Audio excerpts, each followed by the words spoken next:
All right, looks like we are live. So yeah, excellent. Okay, so how's it going, everyone? Welcome to a very special live stream because we made it to episode 100. Yay! Here we go. So let's use my voice chat, shall we? Thank you, Connor. 100th one. So in my voice chat we have the Mundan Shadow. Let's go and say hello to him, shall we? Hello. Hey guys, what's up? Can you believe we're at episode 100 now? It's hard to believe, but yeah, we made it. Once done it without you guys, though. Oh man, that's so hard to believe. Yeah. Well, you guys got me there, so yeah, it's very kind of you. But you've been supporting me all this time, and yeah, we made it. Finally 100. Yeah. We would have been there early if COVID didn't, shut off my live streams, a couple of years ago for some stupid reason. I hate it when that happened. Yeah, it was so annoying how it kept shutting off for no reason whatsoever. But yeah, we made it, though. It took time, but yeah. Especially because, as well, this is the first stream of the festive month as well, yeah. Yay.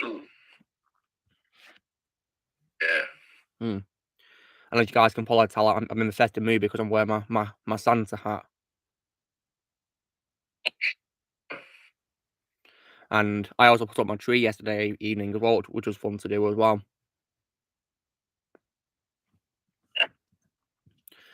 And there's also one bauble, one ornament that I put on my tree, which is basically a bauble of Manchester United on it. So yeah, Interesting. Yeah. And also, as well, to celebrate a special occasion, guys, as well, I'm going to be eating my favourite chocolate on my stream, of course, which is Lindor by Lindt, my favourite chocolate of all time, right here, right now. Let's tuck in, shall we? Yeah, you can't beat Lindor. Blaze is here. Hey, Blaze, what's up? Yo, what's up? Well, we made it to 100, Blaze, haven't we? Episode 100, can you believe it? Yeah, wow. Yeah, amazing, isn't it? And you're here too, yeah. Can't thank everyone enough for support. I wouldn't got it without you guys. You're welcome. Yeah. Welcome. I'm gonna go quickly check my email if the guest is coming today. Yeah, you do that. Yeah. And JB Blanc. Blanc, yeah, JB Blanc, yeah, he's from France. Interesting. Yeah. The JB, of course, stands for John Benoit Blanc. Okay, my web browser is booting out right now. All right. Wait, Blaze, are you talking to him via Gmail? Yeah. Well, why do you check on your phone? It might be quicker for you. Let me quickly check. Yeah, because phones sometimes tend to be quicker than PCs and laptops usually sometimes anyway. Yeah, when it comes to Gmail on the phone, it's faster. Yeah, use that. Yeah, let me check if he replied. So far, no, he didn't. Maybe he's busy. He might join like at 10 p.m. We just have to wait. That's fine. I have to wait.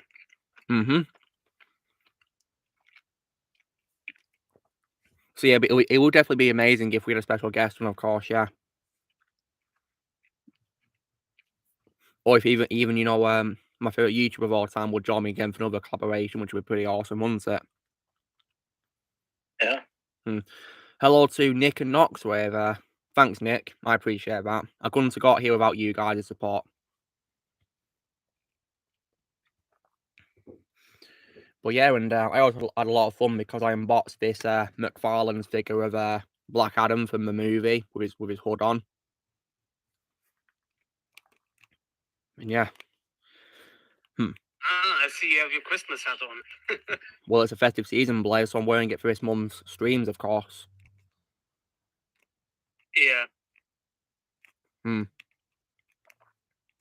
Yeah, indeed, Connor. It's probably my favourite theatrical movie of the year, I guess. Probably my favourite Hollywood movie of the year, yeah. Yeah, I could say so too.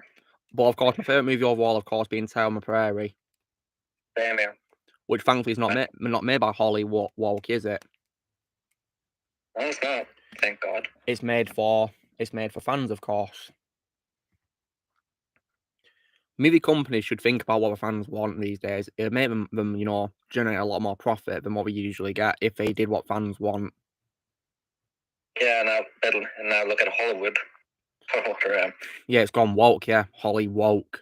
And they have also had movies that are flopped. Yeah, exactly. That's because they don't do what we want. Yeah, they don't do what the fans want. Yeah. I just think it's so funny. Yeah. And there's unfortunately many people in Hollywood I've lost respect for as well, sadly, isn't there? Lots of them. And yeah, many of them are sadly movie directors too, as well. I mean, one offender for me, of course, being Kevin Smith, because he's a ruined Jørgensen 2.0, isn't he now? And I also, of course, as well, I, of course, also hate Darren Aronofsky because of the way he stupidly responded to the negative criticisms towards his movie called Mother, but I'll probably watch The Whale on streaming services because I'm not going to pay any money to support its release. I'll only watch on streaming just so I can see Brendan come back in his career. Just on streaming services, though. And I see Daniel's joined us. Welcome, Daniel. Hey, guys. How's it going? Yep, going pretty well, yeah. As you can see, we made it to the 100th episode of the streams, which is pretty awesome. Well, that's nice. So, as Shadow already knows, I only have a limited amount of battery time, and so I want to make it count for the next couple minutes because I'm actually going to be traveling for a little bit, but not too far. Very nice. And I can see you got a Christmas hat on. Yeah, because it's festive season, of course, yeah. Didn't you say you were also going to eat that fancy red chocolate? Yeah, Lindor. It was my favorite chocolate of all time for a special occasion. Hey, Alexander. Greetings to you too. Hope you're doing well. Yeah, so Daniel, I hope you have, of course, a safe journey. All right, no worries, man. And I'll probably join later on. Just it's going to be like an hour and a half or so from there, but yeah, it's totally fine. Yeah, take as long as you need. Yeah, there's no rush at all, is there? All right, no worries. Yeah. And by the way, when I get back, I'll be sure to give you guys my review for that new David Harbour Santa Claus movie. Okay? Oh yeah, Violent Night. Yep, I'm seeing it in theaters today. Nice one. Well, hope you have fun. And I'm to assume that you're going to be seeing that on streaming, right? Yeah, I said The Whale, the Brendan Fraser movie. I'm not going to pay money to see it at theatre because I lost respect for Darren Aronofsky. No, I wasn't talking about The Whale. I was talking about David Harbour's Santa Claus movie. Well, I might see it when it comes on to streaming, yeah. Yeah, that's what I was talking about, streaming. But okay, yeah, thank you, friend. Yeah. All right. All right, talk to you guys later for now. Yeah, take care, Daniel. Have fun. Thank you. Have a good day. You too. You watch when Daniel created James Bond films, Icon, and well, I hope you enjoy them. They're pretty good films, in my opinion. But yeah, I'd recommend as well to check out the other Bond actors too if you'd like to as well. For sure. I'd recommend them. Thank you, Georgie. Hopefully I'll get to 100 more streams in the future. Yeah, absolutely. It might take a lot of time though.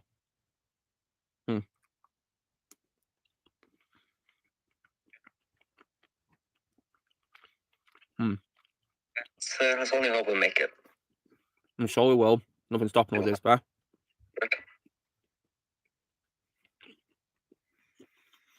And I've got lots of cool stuff to show you as well this week. It's gonna be cool. Mm-hmm. For sure. And this coming week, I'll of course as well be unboxing my multiverse figure of, Dr. Fate from the film as well. I'll be unboxing this figure of him too. Probably on Wednesday, I guess, when I'm free.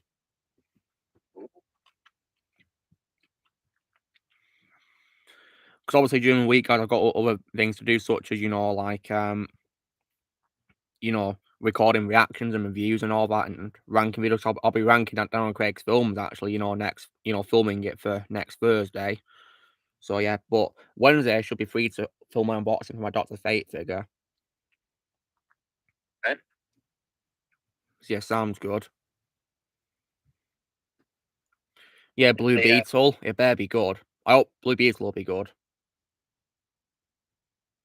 I hope It's being made by James Gunn, so that should be good. Well, I can trust James Gunn because I loved the Suicide Squad movie, so I'm sure he can do other good movies, I guess, in DC. So yeah, and Rise of Beast also looked promising as well based on a trailer, but looks like there was some unfinished CGI in it, but I guess probably because they've not done it yet, I guess. Maybe in the final film they'll add it in post production, I guess. There is that thing, where sometimes they add things in after test audiences don't like it, I guess, which is pretty cool. Shows that they care about what fans understand, really.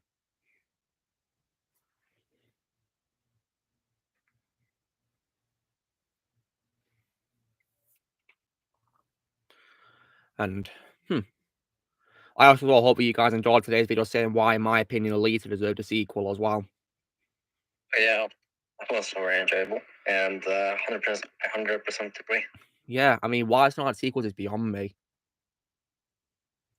Please give us a sequel. I'd rather see James Cameron do a screenplay for a sequel to that compared to making his bloody Avatar sequel, which no one I know is going to watch. I'm not watching it. Do that. Like, honestly, he should have just retired after he did True Lies, I guess, because he's not made a good film since then, in my opinion. True Lies for me is his last good movie. And also, as well, Shadow, I was at my action figure store today in Manchester, and unfortunately, we're selling Avatar figures. Don't worry, I gave him the middle finger and walked away, though. Good. Yeah, there's no way I'm going to buy those damn figures at all. Even the figures look creepy to look at as well. Wow. I did, however, see a figure of Geralt, though. Henry Cavill's Geralt, so once I've seen the show, I'll be getting that figure.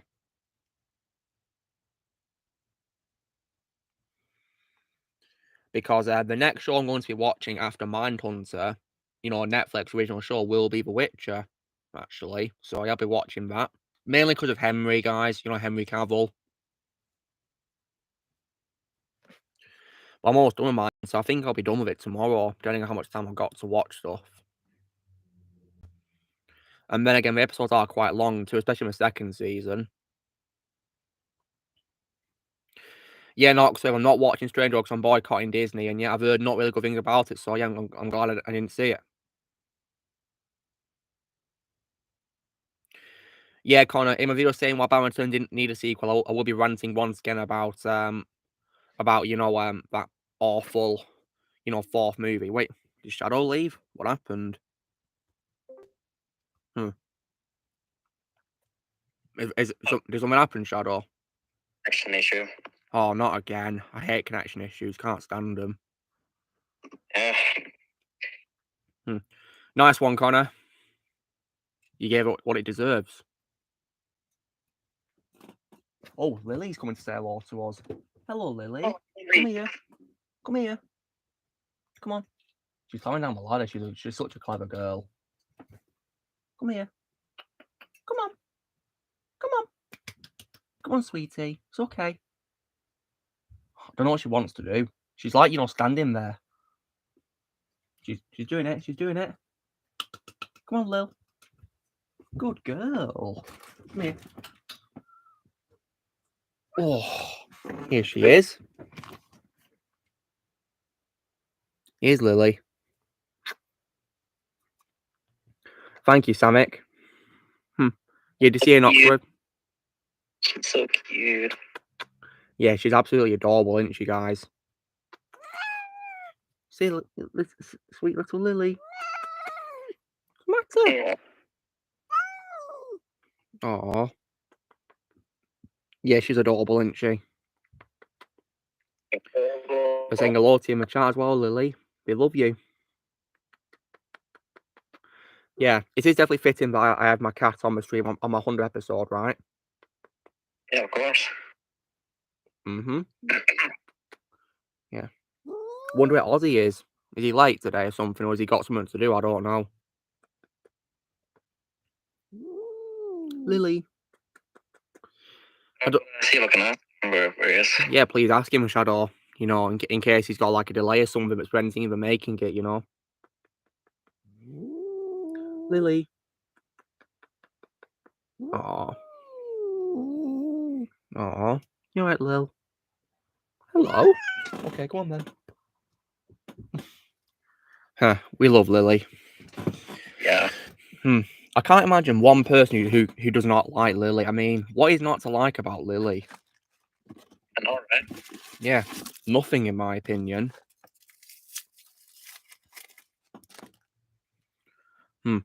All I can say about Rise of Beast is that it looks promising. I just hope it isn't woke or anything like that, or as bad as, you know, the Trash Knight. Yeah, let's just hope it's not another Trash Night. Yeah. Or sequel. Trashology. Yeah.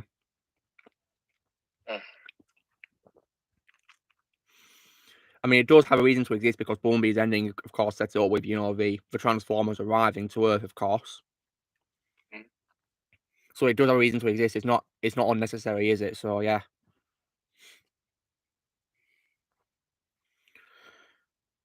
And oh yeah, Shadow, do you know if it confirmed to voice a villain called Scourge in the movie? Do you know if it confirmed, Shadow? No. Peter Dinklage. Ooh, that's interesting. I mean, yeah, he's a great actor, so I think he would probably do a good job with the right direction.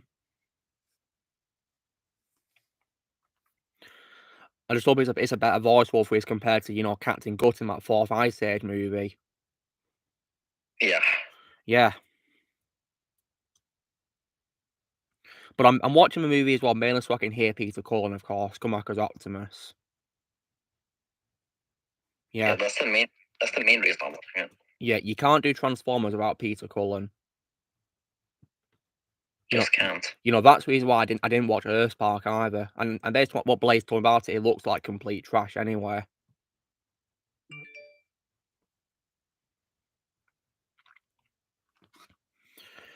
Yeah, so I'm not watching Earthspark, you know, that new show, whatever it's called, yeah.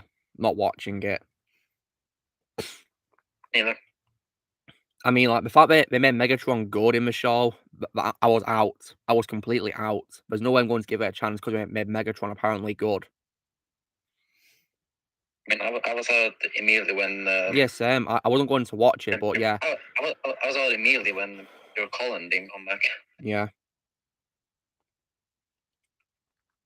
All I can say is I'm just so glad that I didn't waste my time on it. So yeah, thank God for that. Yeah. The one's on mute, I see. Well, not surprised. He's on mute for nearly the entire stream. And he said that he was excited to come on this stream. He's excited to come, but he's barely on it. That doesn't make any sense. Like, he literally ran up to his room to just join the stream, and then he's on mute. That does not make any sense at all. Like, if he doesn't want to be here, he doesn't want to be here. Just go. Simple. You know, if you don't want to be here, then don't be here. I'll put it as simple as that. Because his unfortunately kind of annoying me now, really. Yeah. Yeah, Blaze, you ranted to me about Soundwave designing that show, yeah. Oh, Blaze just sent me a message saying that JB replied. What did he say, Blaze? What's he said?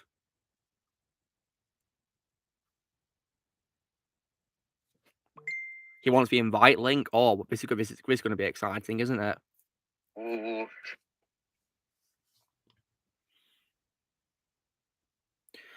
Okay, Blaze, provide him with an invite link then, will you? And I'll have to, of course, you know, give him the approval to, you know, interact in the server, of course, if he joins the Discord server itself, yeah. It's gonna be so exciting. Yeah. Yeah, there's that chance, like Alexander, that he might be joining us, which is very exciting, isn't it? Yeah. Oh, Ozzy just replied to me. He's at Disney World. Oh, okay. He must be having lots of fun there, I guess. Totally fine. I guess he was also there. He doesn't want to get me copyright claim, does he? Oh, he's here now. Yeah, but he's on mute. Yeah, so, hey, Ozzy. Welcome. We're on to episode 100. We made it, so yeah. If you want to interact with us, then by all means talk to us in your Northern or Might chat, yeah. And just, you know, there's a chance we'll have a special guest on, which, of course, is be voice actor JB Blanc. He's on at 10 PM. Nice. Well, I think, to work around joining at 10 p.m, guys, which is 9 p.m. my time, which is actually in 40 minutes. Oh, wow, that's close, isn't it? I'll start with what I got this week then to show you guys what I got. So, yeah. All right. Here we go. Okay, here we go. Yeah. Again. So, I got 2 things off Amazon, guys, this week, and they're both Blu-rays. One of them is for a movie by Martin Scorsese, which stars Leonardo DiCaprio. And that's, of course, Shutter Island, in my opinion, a very good movie with Leonardo DiCaprio in. Yeah. Okay. And also my favourite role of all time from Mark Ruffalo as well. Because honestly, guys, in my opinion, he's a better actor in other things compared to the Hulk nowadays when I think about it. Personally, my favourite live-action Hulk is Ed Norton. Yeah, me too. Yeah, because he got Hulk right, in my opinion. Hulk now is unfortunately a complete joke. Yep. Yeah, Mark's just turned the Hulk into a complete joke. Yeah. Disney. Like, yeah. And then I also got a film by my favourite director, of course, which is Sam Raimi.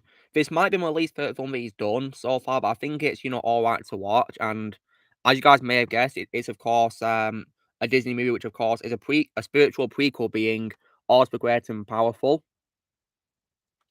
Yeah, I prefer the 909 movie. Yeah, way more. but that's a classic, so yeah, that can't be topped, can it? Yeah.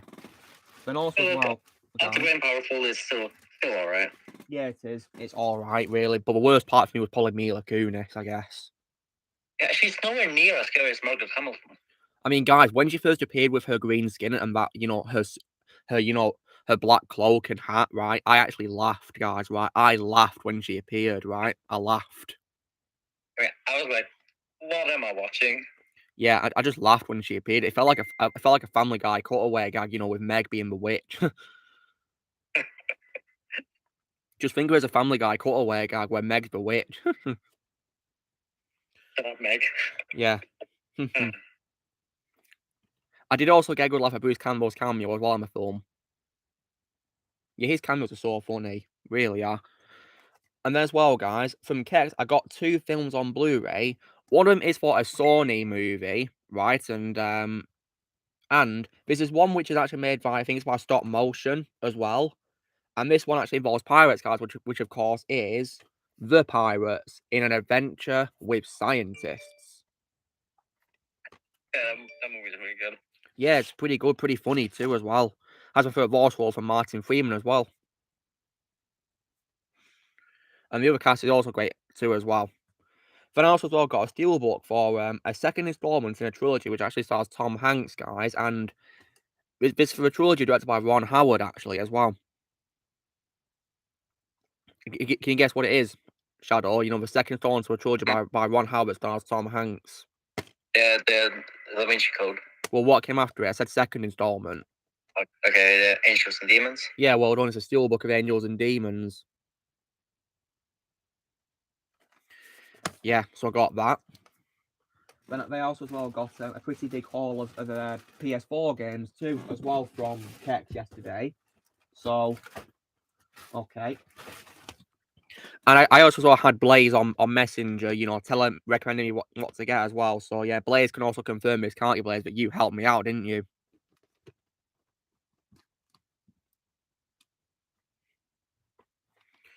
So yeah.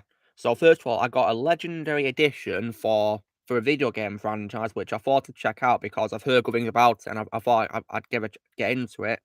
And that's the legendary edition of Mass Effect on PS4. Nice. Then I got 2 games for a franchise, which are basically kind of like, like zombies and mutant creatures in, space. And that's, of course, the 2 games of Doom from 2016 and Doom Eternal. Then I thought I'd get another 3 games of a franchise, which has which is basically like an alternate history movie.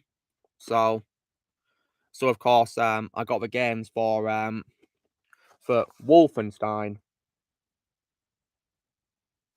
So yeah, but Blaze told me to avoid a game called Youngblood, Wolfenstein Youngblood, because apparently it's woke. So yeah, oh dear.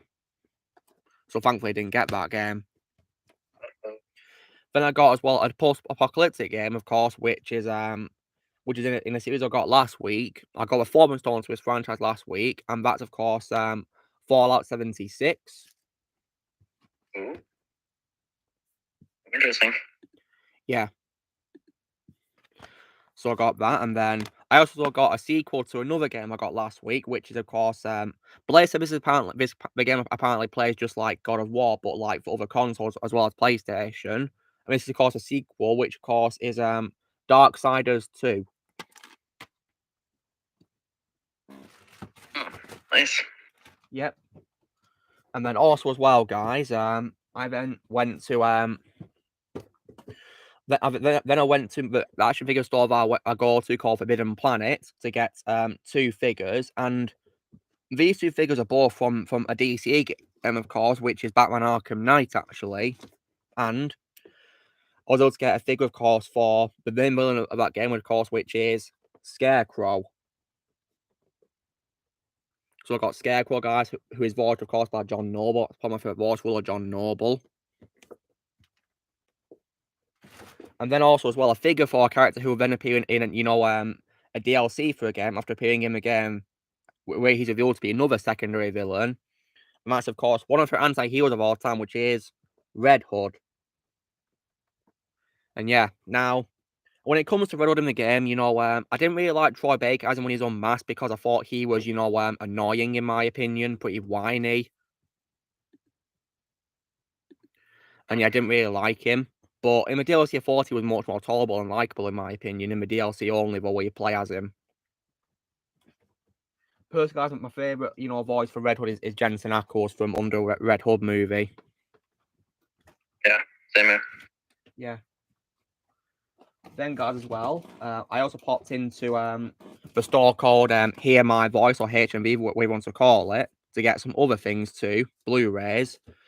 And so one of them was of course a film by Spielberg, which I think is one of his underrated ones, and in my opinion, a better adaptation than a 2D animated one, of course. So yeah, and this film, of course, is 2016's The BFG, Big Friendly Giant. Yeah, I definitely prefer some other than the 2D animated one. I think it's more superior. Spielberg does a great job with adapting it, and yeah. And also, guys, as you guys may have guessed, music is by John Williams. Yeah, I wasn't really too interested in that movie, but should probably give it a chance. Well, I watched it on Netflix, a couple of months ago, and I think it's in my opinion better than the 2D one. I found the 2D animated one with David Jason voicing the BFG boring. I prefer the Spielberg one way more. In my opinion, it's way more watchable. Then as well, I got, I also thought I would upgrade, of course, my favorite movie directed of all time by Danny DeVito, which of course is Matilda. I thought I'd upgrade it. Then I also as well upgraded, of course, Home Alone to Blu-ray, the first Home Alone movie. Hopefully I'll find a sequel on Blu-ray because that's my favorite Christmas movie of all time. I also will upgraded a DreamWorks movie, which of course is Captain Underpants. Apparently the first epic movie. But it is a funny film, in my opinion. One of those last few DreamWorks films before it all went downhill, I guess. Yeah. Now, Ozzy, I know you're going to be happy about this because I managed to pick up, of course, an underrated Disney classic, in my opinion, which is, like a sci-fi take on a book by Robbie Louis Stevenson, actually. And that's, of course, Treasure Planet, which has my favourite voice for of all time from Joseph Gordon-Levitt as well, in case you're wondering, guys. Amazing movie. Indeed, yeah. I also managed to pick up an action figure as well, guys, for a character who appeared in Black Adam, actually, as well. So, and I got this figure so I could complete owning, of course, my figures of the Justice Society of America. And this figure, of course, is for Hawkman. Yeah, I gotta say, Hawkman was a very surprising part of Black Adam. He was so good in the movie, in my opinion. Aldous Hodge was really great as him, in my opinion. He liked him a lot in the movie. Yeah. He was awesome. I thought he was better than the Legend of Small version of Holland because he got wasted in Match Store. I prefer this version way more. And then from, of course, Manchester Kex, guys, I managed to then get other things, and this is definitely, a definitely worthy spend for, no doubt. So I managed to get a PS4 game and some other things, which is pretty cool. So I got a PS4 game, of course, which is Marvel vs. Capcom Infinite, which I thought I'd get. So yeah, got that. And I got a film, which is one of my favourite films by Ridley Scott of all time, guys. And this film, of course, would have to be the extended version of The Martian. Nice. Yeah, I love the film. One of my favourite performances of all time for Matt Damon, too. Yeah. And finally, guys, I was able to get 3 steelbooks, and these are steelbooks for 3 Avengers movies, right? 3 of them. Sadly, one of them I couldn't find, but I'll hopefully order on Amazon soon. So, yeah.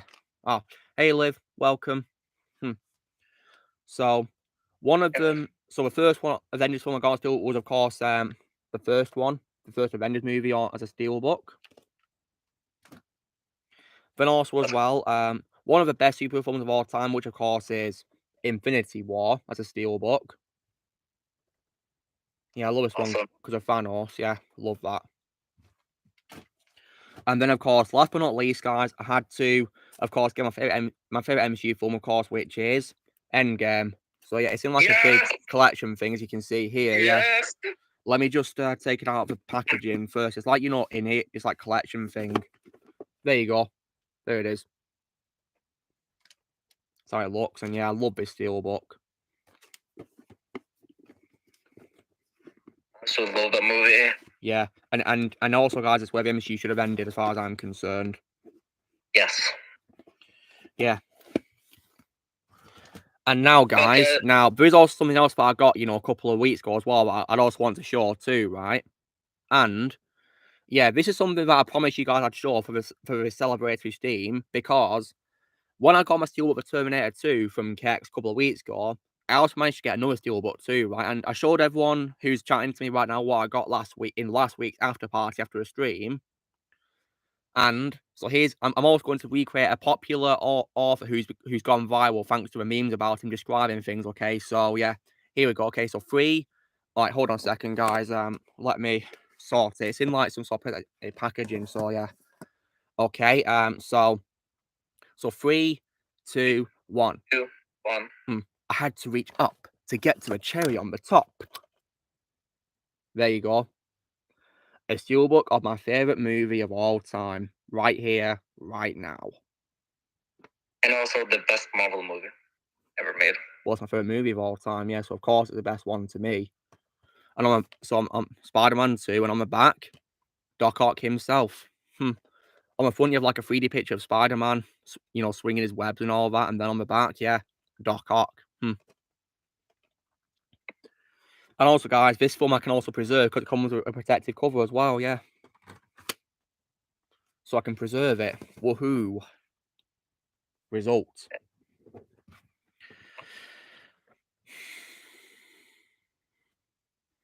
Yeah, I did indeed, Connor. Yeah, both of them, because I know your favourite of all time is Endgame, isn't it?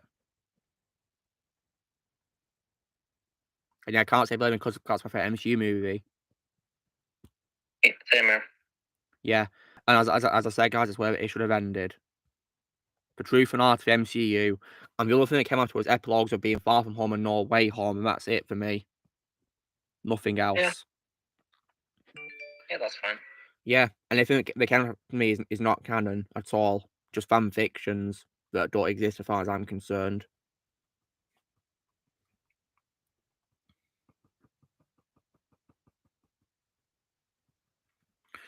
So, Blaze, is JB going to be joining earlier than expected or something?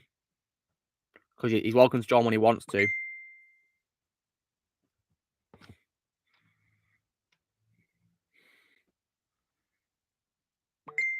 Check the photo. Okay. Is Ozzy walking about Disney? That's pretty cool. Nice. So he's going to be coming on 12:50-ish his time. Nice. Wow, so there's 16 minutes to go, Blaze. 16 minutes. This is very exciting. Okay, so Shadow, how familiar are you with JB Blanc as a voice actor? Not much. Not really that familiar with them. Well, I can probably help But- you out there. I can help you out. All right. Yeah.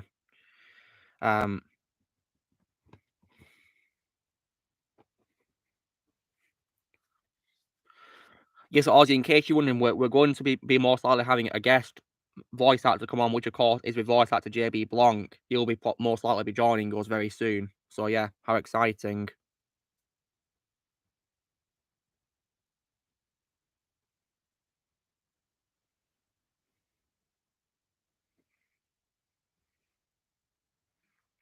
Yeah. Well, Samik, since I saw No Way Home, I think a Spider-Man 4 movie should be made. Like, there's no reason why Spider-Man 4 shouldn't be made after, of course, Tory came back in No Way Home, right? Of course it should be made. Absolutely. That question. Like, what's stopping him from making it, you know? Same with, you know, Amazing Spider-Man 3, too.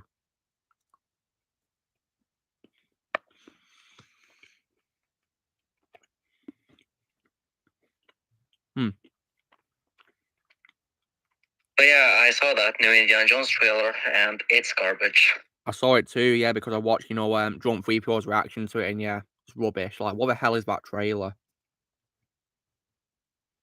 What a load of rubbish.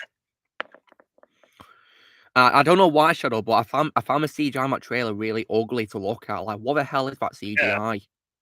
Yeah, it was absolutely awful. Like, Harrison Ford, you know, like, young Indy looks like a video game character version of Indy in the game. Looks like a video game Indy put on.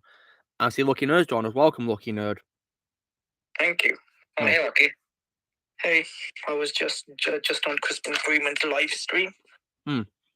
Just a print, and I finished, and I watched Detroit today. Finally. Oh yeah, how was it, Lucky Nerd? It was great. Might probably now be my favorite performance by John Boyega. Sorry if I'm saying his last name right. No, it's fine. Yeah, John Boyega. Yeah. Yep, way better than his character as. Yeah, I mean, if you guys like Catherine Bigelow as a director, I'd recommend Detroit as well. Great movie. Watch it someday. Yeah, please do. Yeah. I'd recommend it. It was its final day today on Prime, so it took the advantage. Well, nice one. Yeah, you went for it. Yeah. Harrison Ford should retire. Well, I mean, he's 80, so he is getting on a bit. You know, age does catch up to you eventually. So, But when I see him as Indiana Jones, he just looks way too old now. Really, I guess he just looks too old. Yeah. You can just tell they shouldn't have done these late sequels at all. They should have just left it with Last Crusade. And plus, probably what I hate the most about this new movie is that it's literally a big middle finger to the fans. Literally, yeah.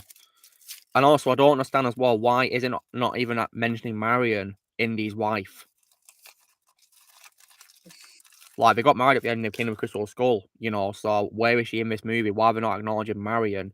Like, wouldn't be surprised if they just completely erase her and make her doesn't exist. Probably what they're gonna do. Blaze, it's James Mangold who's directing this fifth movie, not Spielberg. And yeah, the fact that Spielberg isn't directing it makes me know it's going to suck, so yeah.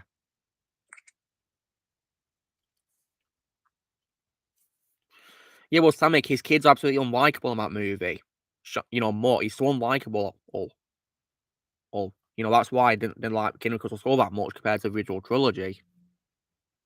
And of course, the addition of Aliens is also a dumb move, because Indiana Jones is not a sci-fi franchise at all. And there was no point at all in making a fourth movie. And also, guys, what the hell kind of title is Dial of Destiny? What kind of title is that? It makes me want to laugh. That's one of the dumbest titles I've ever seen, as in, like, you know, cinematic history. Like, it does not make any sense at all. I mean, it's probably due to the whole time trial thing, I guess. Blaze, you just said it's copying Uncharted 3. You just said that. Oh my god. And Alexander's here. Welcome.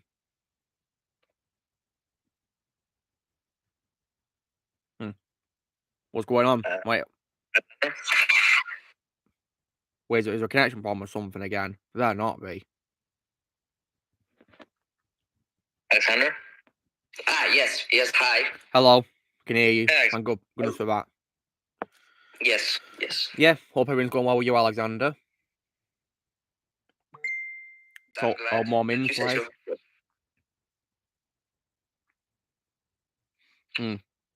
So yeah, you guys have just joined now. Ozzy's on mute because he's at Disney World. And if he was to unmute himself, then unfortunately the music there on the speakers will probably get me copyrighted, I guess. So yeah. Yeah, exactly. We're getting it. That's why the movie's dead on arrival. That's why I'm not going to waste my time watching it. I'm instead just going to rewatch the original trilogy, just those three only.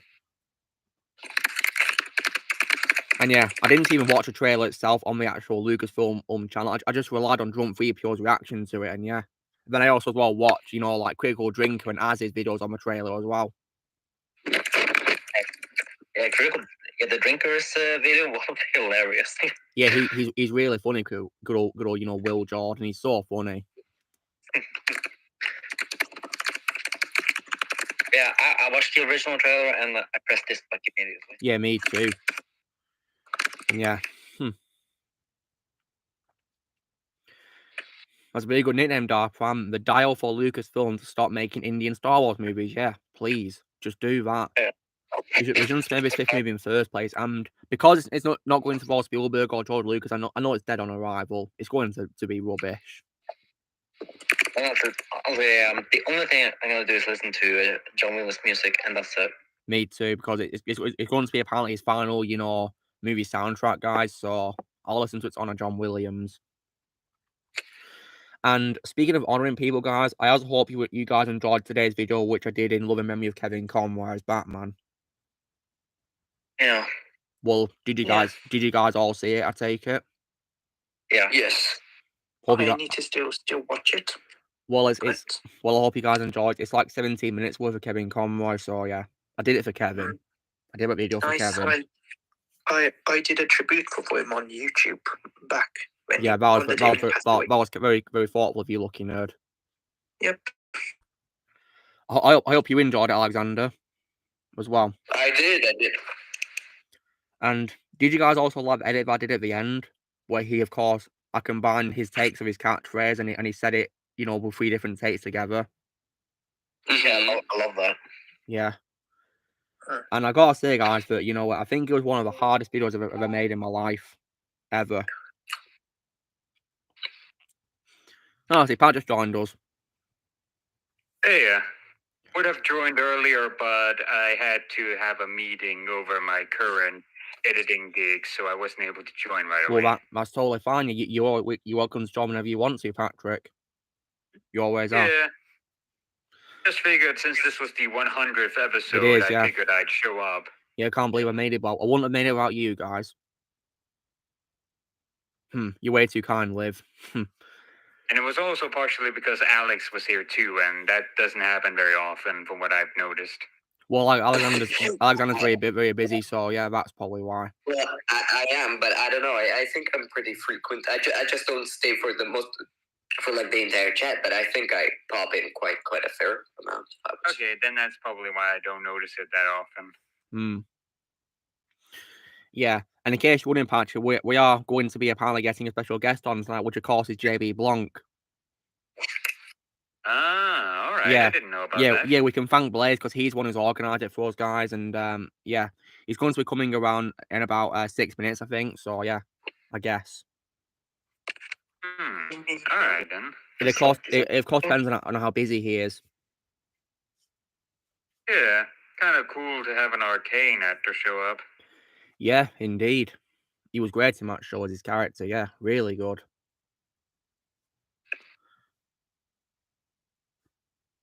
Yeah, we're hoping he will come. Yeah, if he's not busy, it'd be great to celebrate 100th episode of a stream. Absolutely.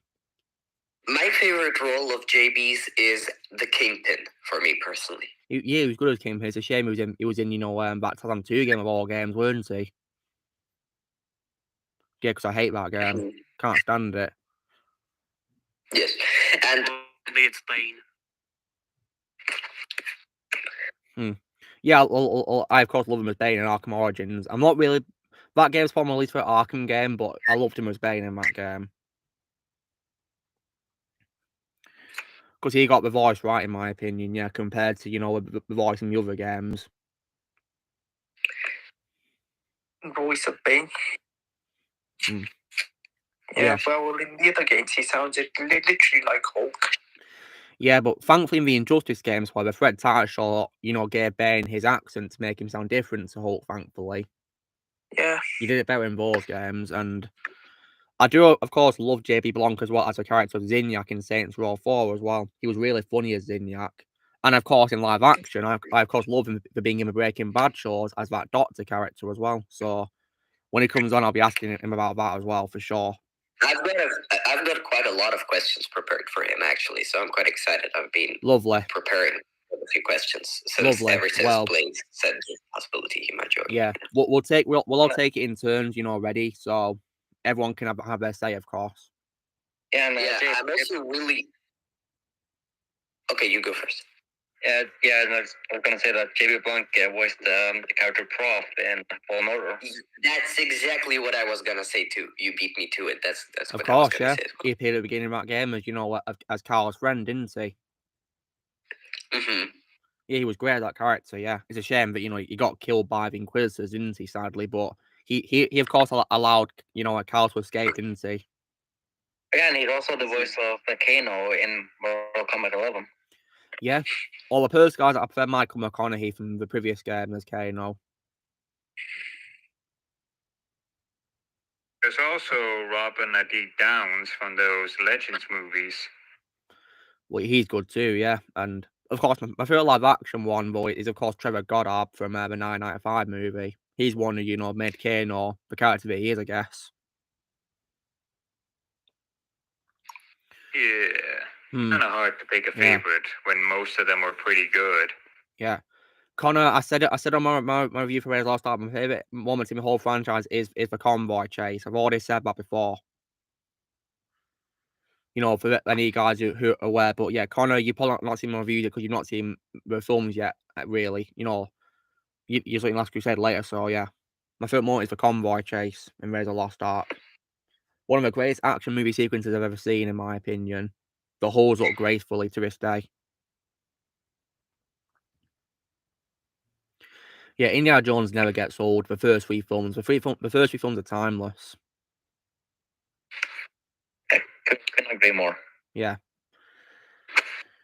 Sometimes films can also age really well because of the setting of them, because if they do a film which is set in a very long time ago, then they can probably age really well.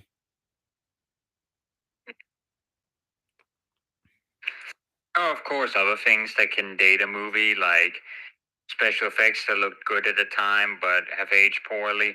Or I would say if it's really old movies, insensitive stereotypes. Let's not go into stereotypes, though.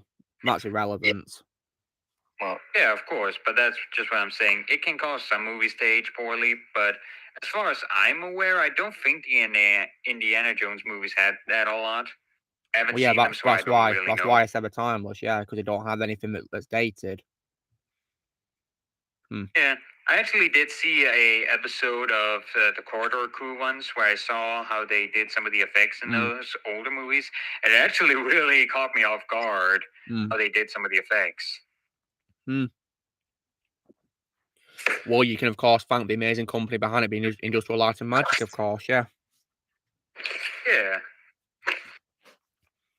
Because in case you wouldn't, Patrick, they do a lot of the effects for Spielberg's movies because he's, of course, friends with George Lucas, isn't he? So, yeah, they did the effects for lots of his movies. Yeah, I think I remember hearing this in a video a little while back, but I think it was actually what Steven Spielberg did with the CGI in Jurassic Park that inspired George Lucas to use CGI in the prequels. See, Ozzy's at the Star Wars area of Disney World, yeah. I think it's Galaxy's Edge, I believe. I don't know. Yes, I would. Yes, Star Wars. He's at the ride. He's at Star Wars Resistance right now. I was there and during the summer when I was in Orlando. Yeah.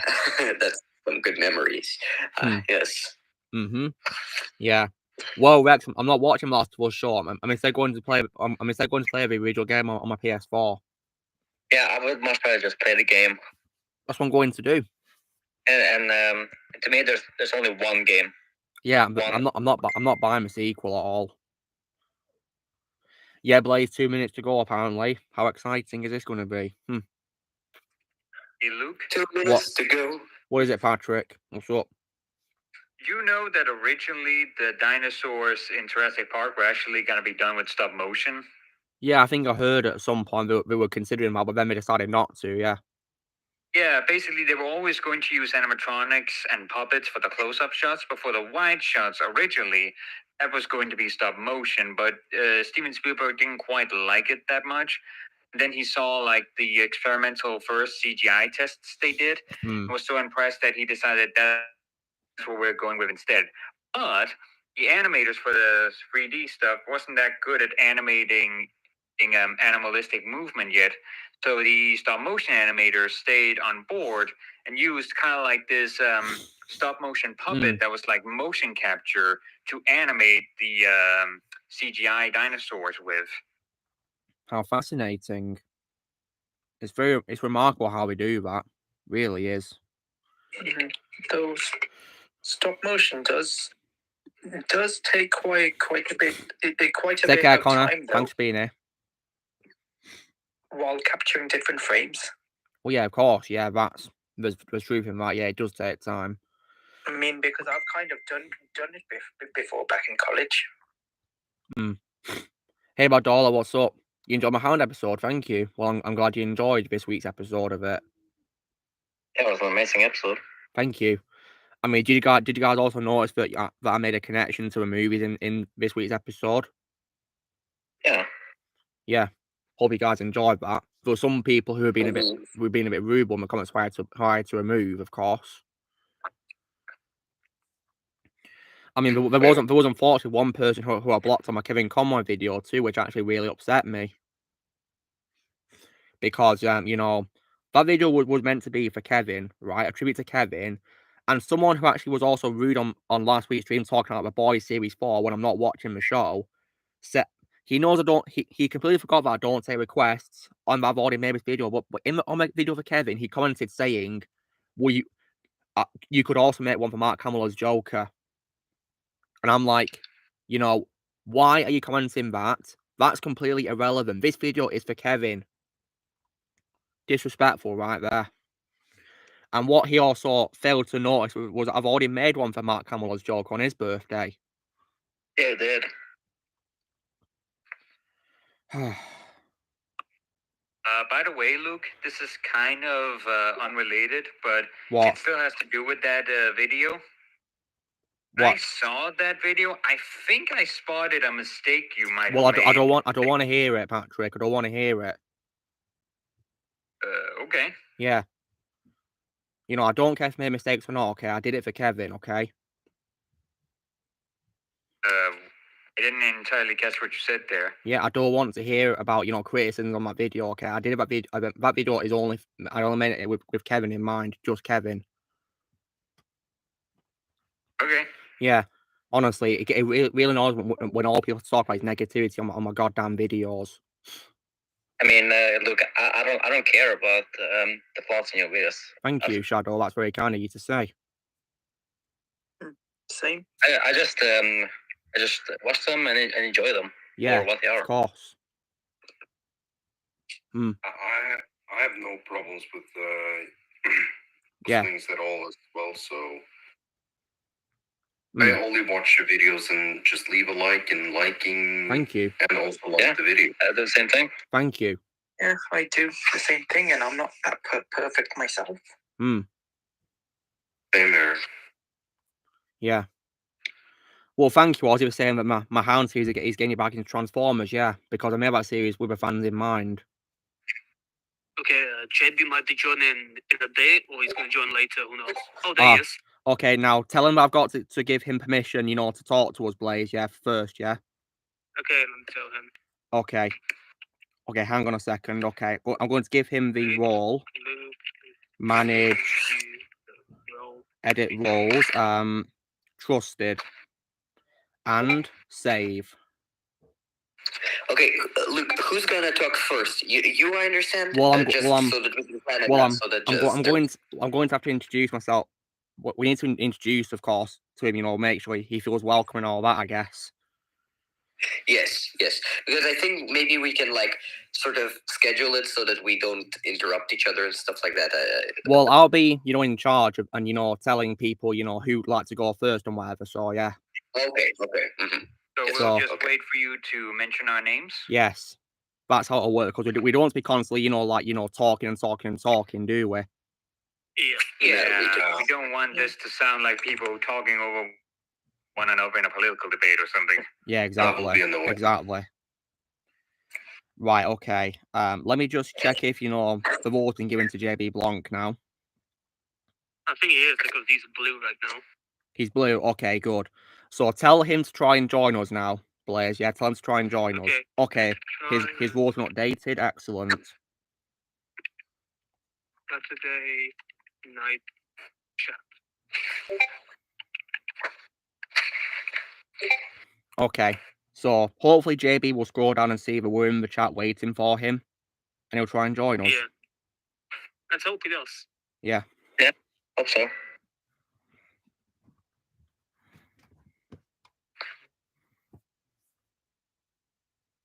Okay. Yeah. He's just looking for it now. Okay. Right. Okay. So JB, can you hear us? I can hear you. Can you hear me? Yeah, loud and clear. Okay. So welcome. Hi. Hello. So yeah, thank you for taking your time to join us. So now before we begin, I just want to ask, do we call you JB? Do we call you? I'm afraid, yes. Yeah, JB's fine. Okay, lovely. So welcome, and as you probably guessed by so we got loads of people here, and yeah, it's a big honor to have you here, and yeah, welcome. I really think you need to get out more. Really?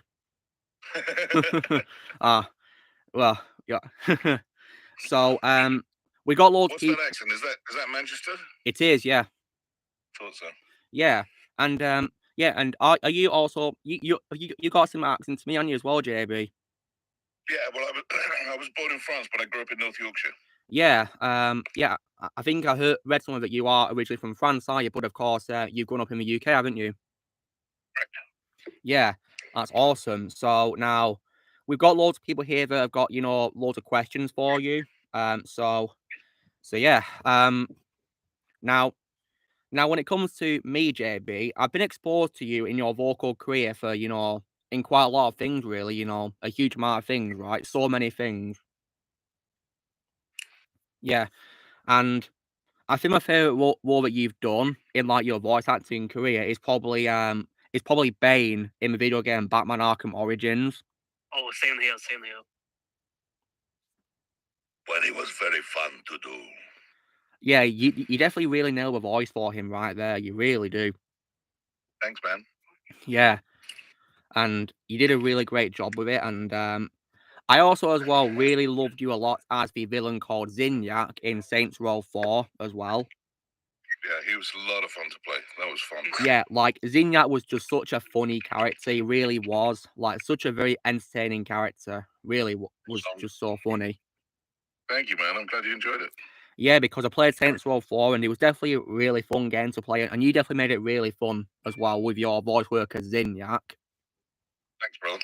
Yeah. And also, as well, recently, actually, I actually heard you in a Netflix show called Arcane, actually, as well. I heard you in that show as well. That's right. Yeah, we did that. Well, I mean, I first started doing that about 7 years ago. It took a long time to develop that show. Really? Wow. So, yeah. So did you record your voice work 7 years ago, JB? First session I had was 7 years ago, and then it went through various stages of development. They recast a lot of people. They changed the cast until they got it right, or they felt they got it right. Wow. And then they rewrote a lot of it. They came up with initial pilot and then decided they didn't like that much and changed it all around. And so we re-recorded. They hired different cast members, and so I re-recorded with the new cast members when that came up. So yeah, it was a very detailed and extensive project. They put a lot of time and money into it. Yeah. And it came out very well, I think. It did, for sure. But it's one of the best TV shows I've seen, and I can't wait for more to come of it. Yeah, there's going to be a second season. I can't wait for season 2 as well. Yeah, it's very exciting. And in terms of your live action roles, JB, I also saw you in the Breaking Bad universe as Dr. Barry Goodman as well. I definitely loved seeing you in that show. Yeah, I turn up in odd places. That seems to be my career. Yeah, when I saw you in that, I was like, hey, it's JB Blanc. Wow. Yeah, it was definitely very unexpected to see you there. And good. Yeah, yeah, what's up, Blaze? I think my second favorite role of JB is Alfred in the Dark Side of the series. Oh, you in that, are you, JB? That's cool. Yeah. I am the Dark Swordsman. I wouldn't do that if I were you. That's cool. Wow. And I also, as well, definitely liked you a lot as Kano in Mortal Kombat 11 as well, JB. Oh, thanks, man. Thanks. Yeah, that's a weird one when someone else has played it and you're sort of taking over, you're kind of throwing the dice. But, yeah. I think the reaction's been generally positive, so that's been fun. Yeah. And I also, as well, was exposed to in a game that I played in the Star Wars universe, where, of course, you voiced Prof in Jedi Fallen Order as well. Yeah, I do a nice line in Father Figures that get killed. Yeah, you played him really well. And thank you, brother. There's already a question here for you in the chat, which I'll read out to you. So a user called Live the Movie Life is asking you, JB, what advice would you give to those who want to become an actor? Train. Get on a good course. It's very difficult, but especially in England, I think a good drama school training. I mean, I think the reason I've been able to work in various aspects of voiceover and on TV and in theatre is because I had a good training, and I was lucky. I went to the Royal Academy of Dramatic Art in London when I was 18. Oh wow!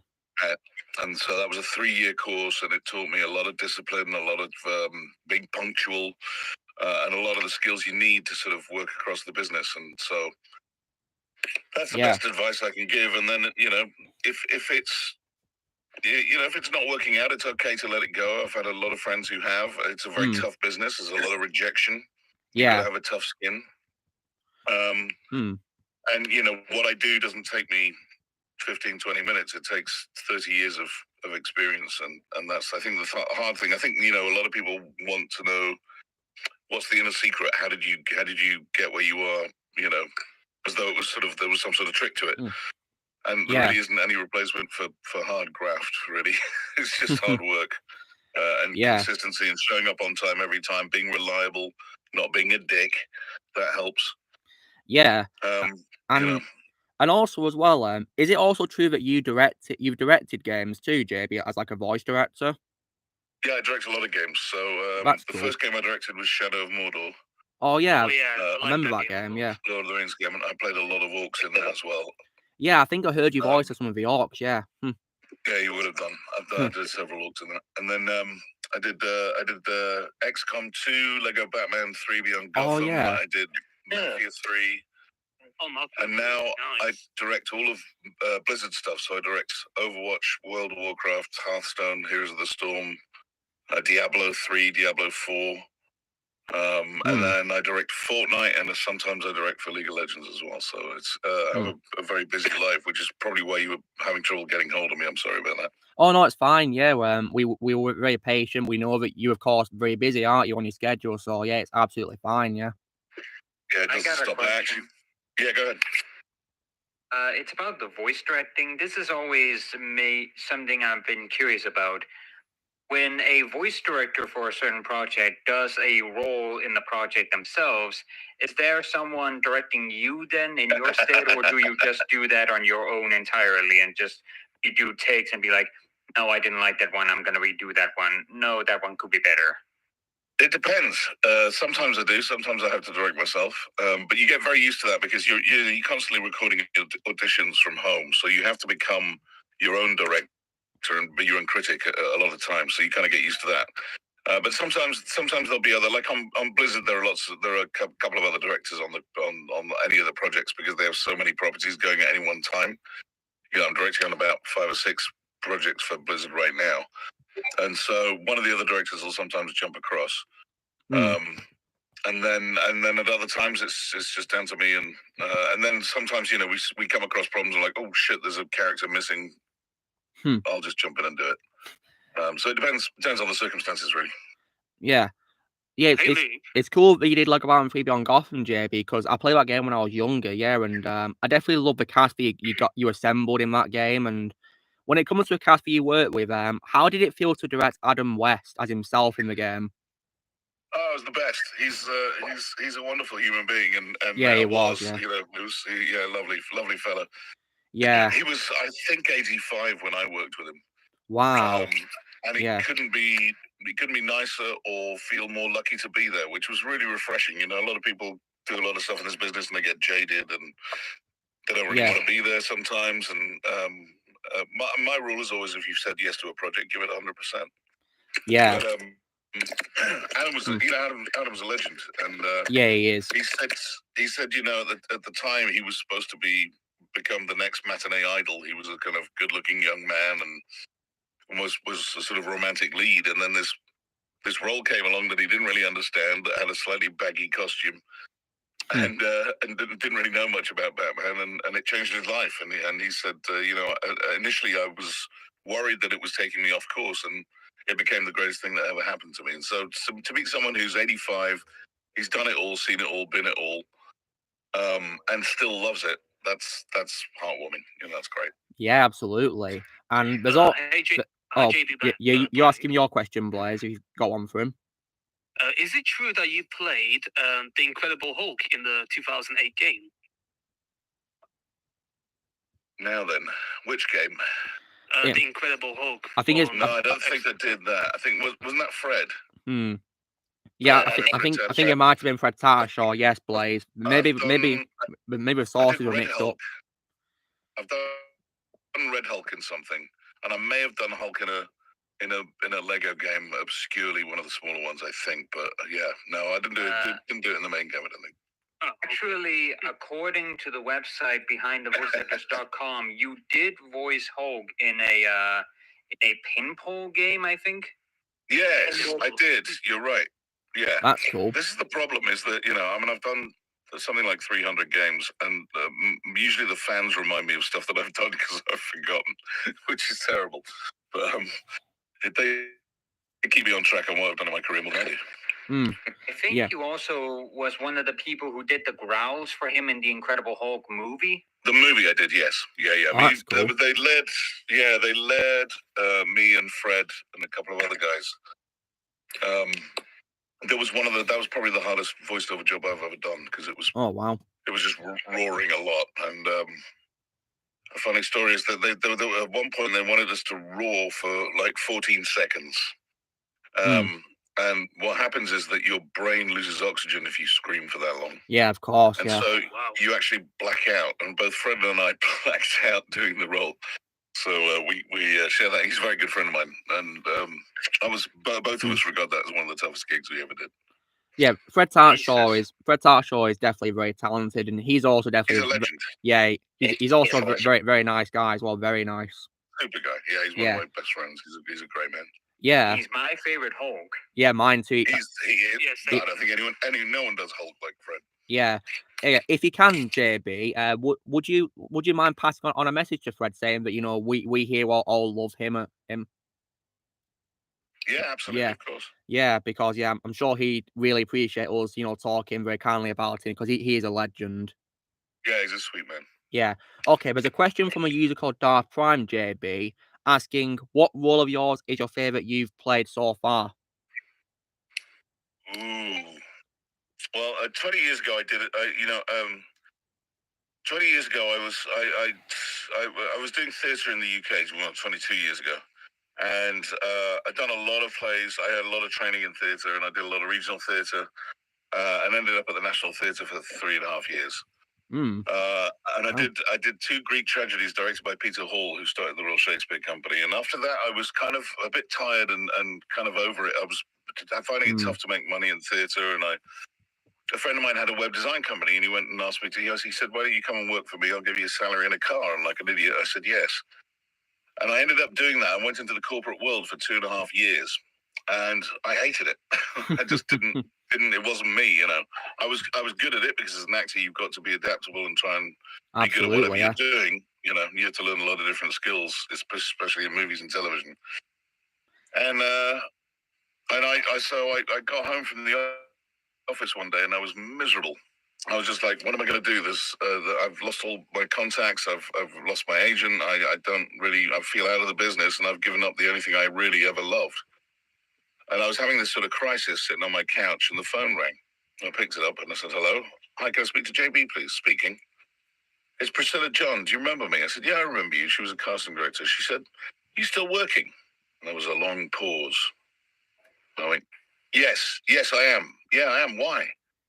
She said, "Oh, there's this movie, The Count of Monte Cristo. The director is coming into town. Why don't you come and meet him? I think there might be some stuff in there for you." So out of my kind of tragic crisis of going, shit, I think my life is over. I don't know what I'm going to do next.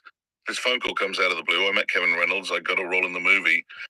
And we shot that in Ireland and Malta. And then Kevin said, "Why don't you come to LA? I think you'd do well. Come and stay with me and see what you think." And I did. And I thought, why not? I have nothing keeping me back in the UK. I'll move here. And so that role in The Count of Monte Cristo was a lot of fun to play. You know, I played a character called Luigi Vampa. But also it changed my life. It got me back into the business. It got me to move to LA, where I again had to start from scratch, not for the first time in my life. But it really changed everything for me, and so I have. That's probably the most important and most life-changing role I ever had. And I love playing him too. And the nice thing is, people love that movie, and I still get recognized from it all the time. So that one I'm very fond of. Yeah, The Count of Monte Cristo is definitely a film that I might probably definitely watch one day, and it's got like a very, intriguing, cast of actors in it, including you, of course, JB, because, I see that the great Richard Harris is in it as a character, Richard Harris. One of his last movies. Yeah, may rest in peace. Yeah, because after he, of course, filmed the second Harry Potter movie, he unfortunately passed away, of course, which was very sad. Yeah, rest in peace. And of course, as well, we got the rising star who's now playing Superman, being Henry Cavill in the film as well, which is pretty cool. That's right, and he was a young kid when we did the Monte Cristo. And did you work with him any scenes, JB? Yeah, I did, and we did another movie together, also by the same director, called Tristan and Isolde, which didn't do too well, but that was a movie with James Franco, and Henry was on that one as well. So I've known Henry a long time.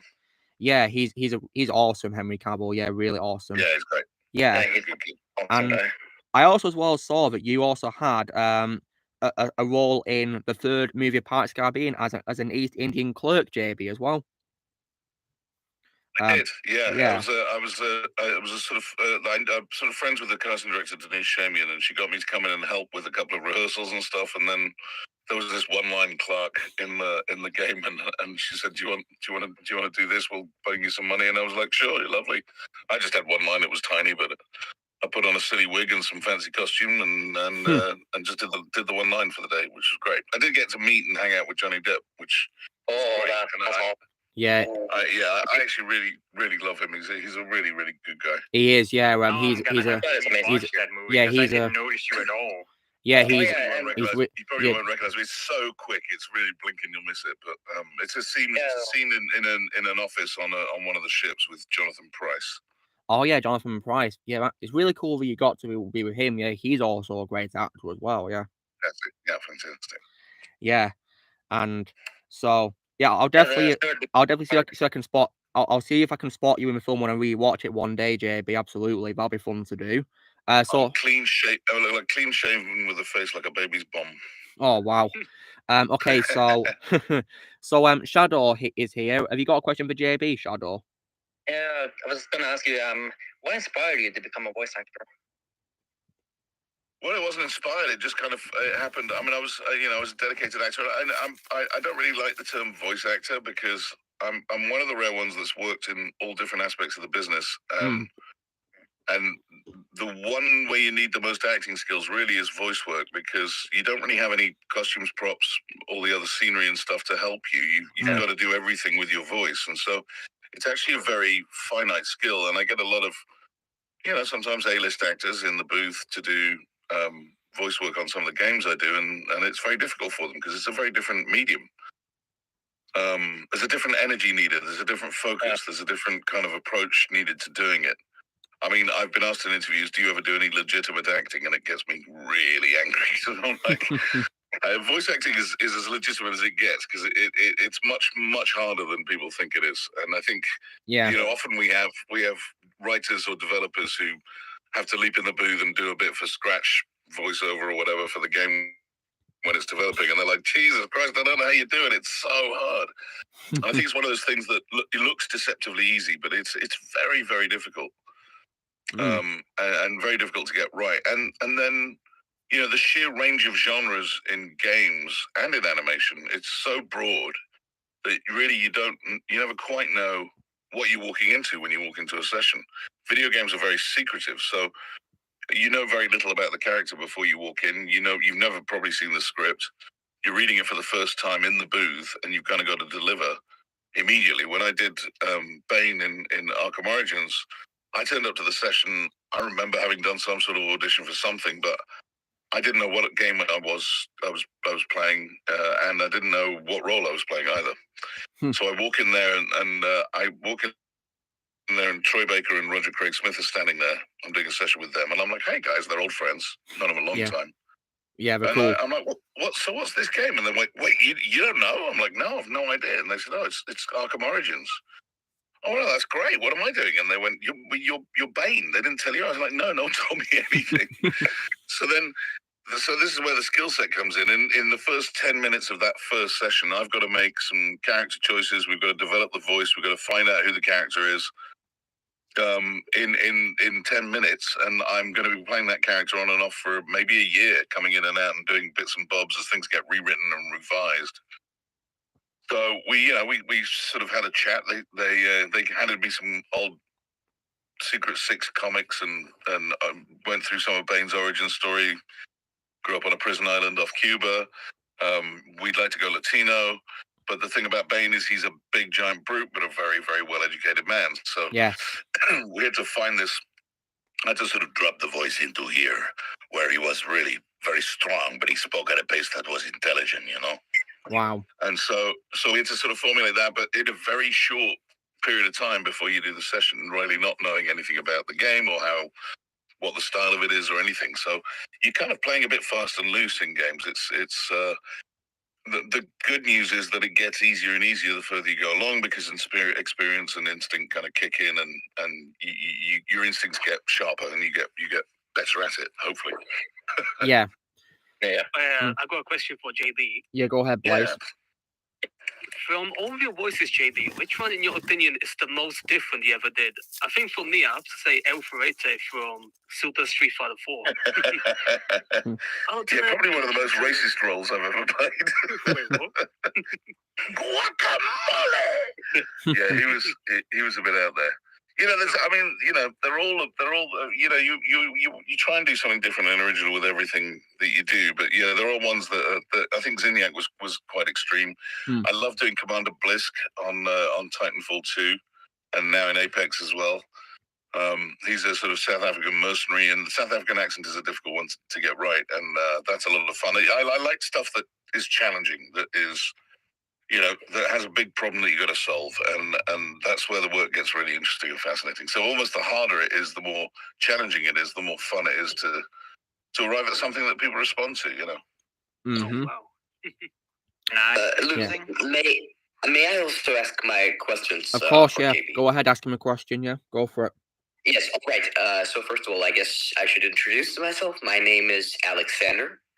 I'm a very big fan, once again, also, as many in this chat are, of your voice work, of your roles, of your contributions to pop culture, whatever. My personal favorite role of yours is actually, I don't think this one has been named while you were here so far. It's the Kingpin from the one of the Spider-Man video games. Right. Yes, I remember. Yes, Go ahead. Go ahead. Oh, you go ahead first. I'll continue afterwards. It's just it's one of those projects that was very difficult to do because, I've done a lot of motion capture and performance capture, and normally in performance capture, you're responsible for the physical nature of the character and the voice and the face, and you have a head cam and everything's reading everything that you do. Oh, wow. On that project, a load of kind of stunt guys had done the motion capture, and we had to voice to the motion capture that they. Oh, wow! It's very difficult for an actor because it's all done at their pace. Yes, with their kind of physicality, and you kind of having to match the vocal work to that whatever choices they've made, which kind of takes a bit away from the choices you're able to make. So the problem with that was that the mocap actors are saying the lines. They're not, acting them fully because they're not fully actors. They're usually just more physical performers. But you've kind of got to match their pace. And so the guy who was playing, poor old Sam Riegel, who played Spider-Man in that game, the guy who played Spider-Man was talking at 1 million miles an hour and gesticulating very wildly, very, very quick and very fast. And every bit of delivery was super fast. And the guy who did Kingpin was speaking he decided, obviously, because the guy's big and fat, that he had to speak very, very slowly. So my challenge was to try and not make him sound like an idiot. Yes. So, I'm going to say it was a comfortable experience. It's by far preferable to be able to design everything physically yourself and vocally yourself, but matching someone else's pace is really difficult because it's restrictive. You can't, you don't have as many choices. Yeah. I definitely understand that because I think you have less freedom in that because obviously the original there's already it's almost like doing it with your hands tied behind your back, to be honest. Yes, but what I appreciate about your Kingpin is that I think you made him sound really gruff once again, but also at the same time there were those elements. Another actor I really like for Kingpin, this is not related, this is just in another Spider-Man project. I really liked Roscoe Lee Brown, who kind of gave him a more higher pitched voice, kind of a bit like more mysterious, whatever. And in some moments, even though you did the Kingpin gruff, which I think was a good idea because he's a tough guy and everything, I think you kind of, there was this one line I really remember where you were like, the Daily Bugle has branded a menace, and you kind of went higher pitched, like more philosophical in a way or something. I really like that. I think you can buy those two. Thank you, brother. Thank you. Yeah. I also have something to say. Yeah, go ahead, Patrick. This isn't really a question, but I really wanted to say it anyways. This might just be me, but I still wanted to mention this. Yeah, go ahead, When Patrick. I first heard your performance as Swamp Thing in one of the Lego games, I don't remember which one it was. I think it was like about 3. When I first heard that, you were going in higher pitch in the line that you were doing in that particular clip. Because you were going up in that higher pitch, I'm not kidding when I say this, I first thought, is this Mark Hamill singing the Swamp Thing? Because it legit sounded like Mark Hamill to me when you went up in that higher pitch in that line delivery. But then as the rest of the line went on, I was like, this is JB Blanc. Yeah, I mean, obviously there's going to be some sort of clashes sometimes when you do stuff, but that's interesting that you heard that. That's interesting. Yeah, certainly wasn't trying to. Yeah. It also wasn't that surprising considering that Mark Hamill actually has voiced Swamp Thing and other stuff like Justice League Action. Yeah, yes. Mark's an amazing guy. He's an amazing guy to meet. I've known him for quite a while, and that's cool. He's got the best stories, and he loves sitting around and telling stories. And sometimes I've turned up to a session where he was the actor before me, and we didn't get started for another 2 hours because we just wanted to sit and listen to Mark Hamill telling stories. It was the best. Yeah, he's absolutely. a really super nice guy. Yeah, who doesn't? Yeah, Mark Hamill's a legend. When it comes to working with voice actors, JB, have you ever worked with Kevin Conroy? I have worked with Kevin. Yeah, I did work with Kevin, and I knew Kevin. And very, very, very sad. But just a really sweet man, and for me, kind of the definitive Batman. I couldn't agree more. Yeah, in my opinion, he's the best Batman of all time. and always ready to help, always ready to talk, always ready to, give advice if he could, and not, only if you asked for it. He was never arrogant, Kevin. He was just a very, very good, very honest, and very sweet man, very genuine man, and he'll be very badly missed. Yeah, absolutely. Yeah, we all miss Kevin very much. Yeah, it was definitely, very sad when I found out what happened a few weeks ago now. Yeah, very sad.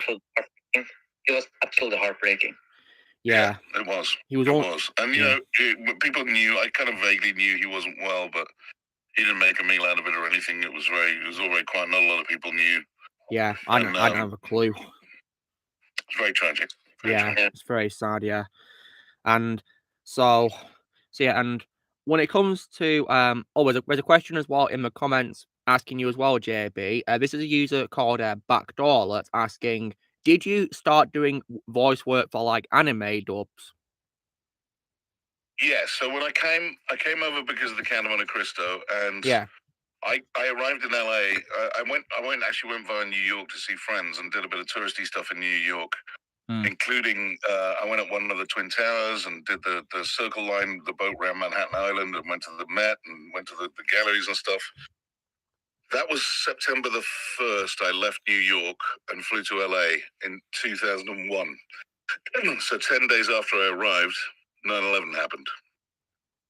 Yeah, that was a tragic day. Yeah, the country that I had just kind of moved to start a new life basically got turned on its head. America went kind of crazy. Bush instituted the Homeland Security Act and the Patriot Act and all that kind of stuff. And the feeling in America really changed. And the movie got kind of pushed a couple of months until the beginning of the next year.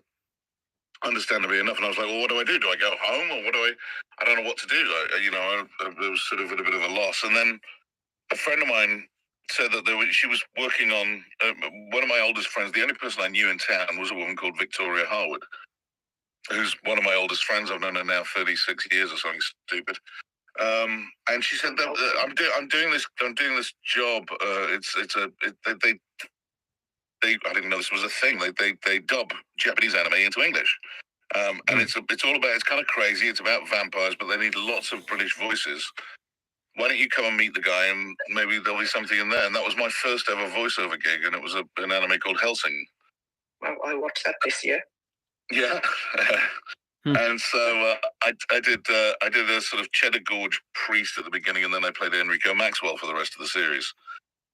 The Italian Vatican envoy, very nasty, evil Italian guy. It was very fun. So that was my introduction to voiceover, and then I was sort of, me, Troy Baker, Travis William, Laura Bailey, we all arrived at the kind of the same time in town.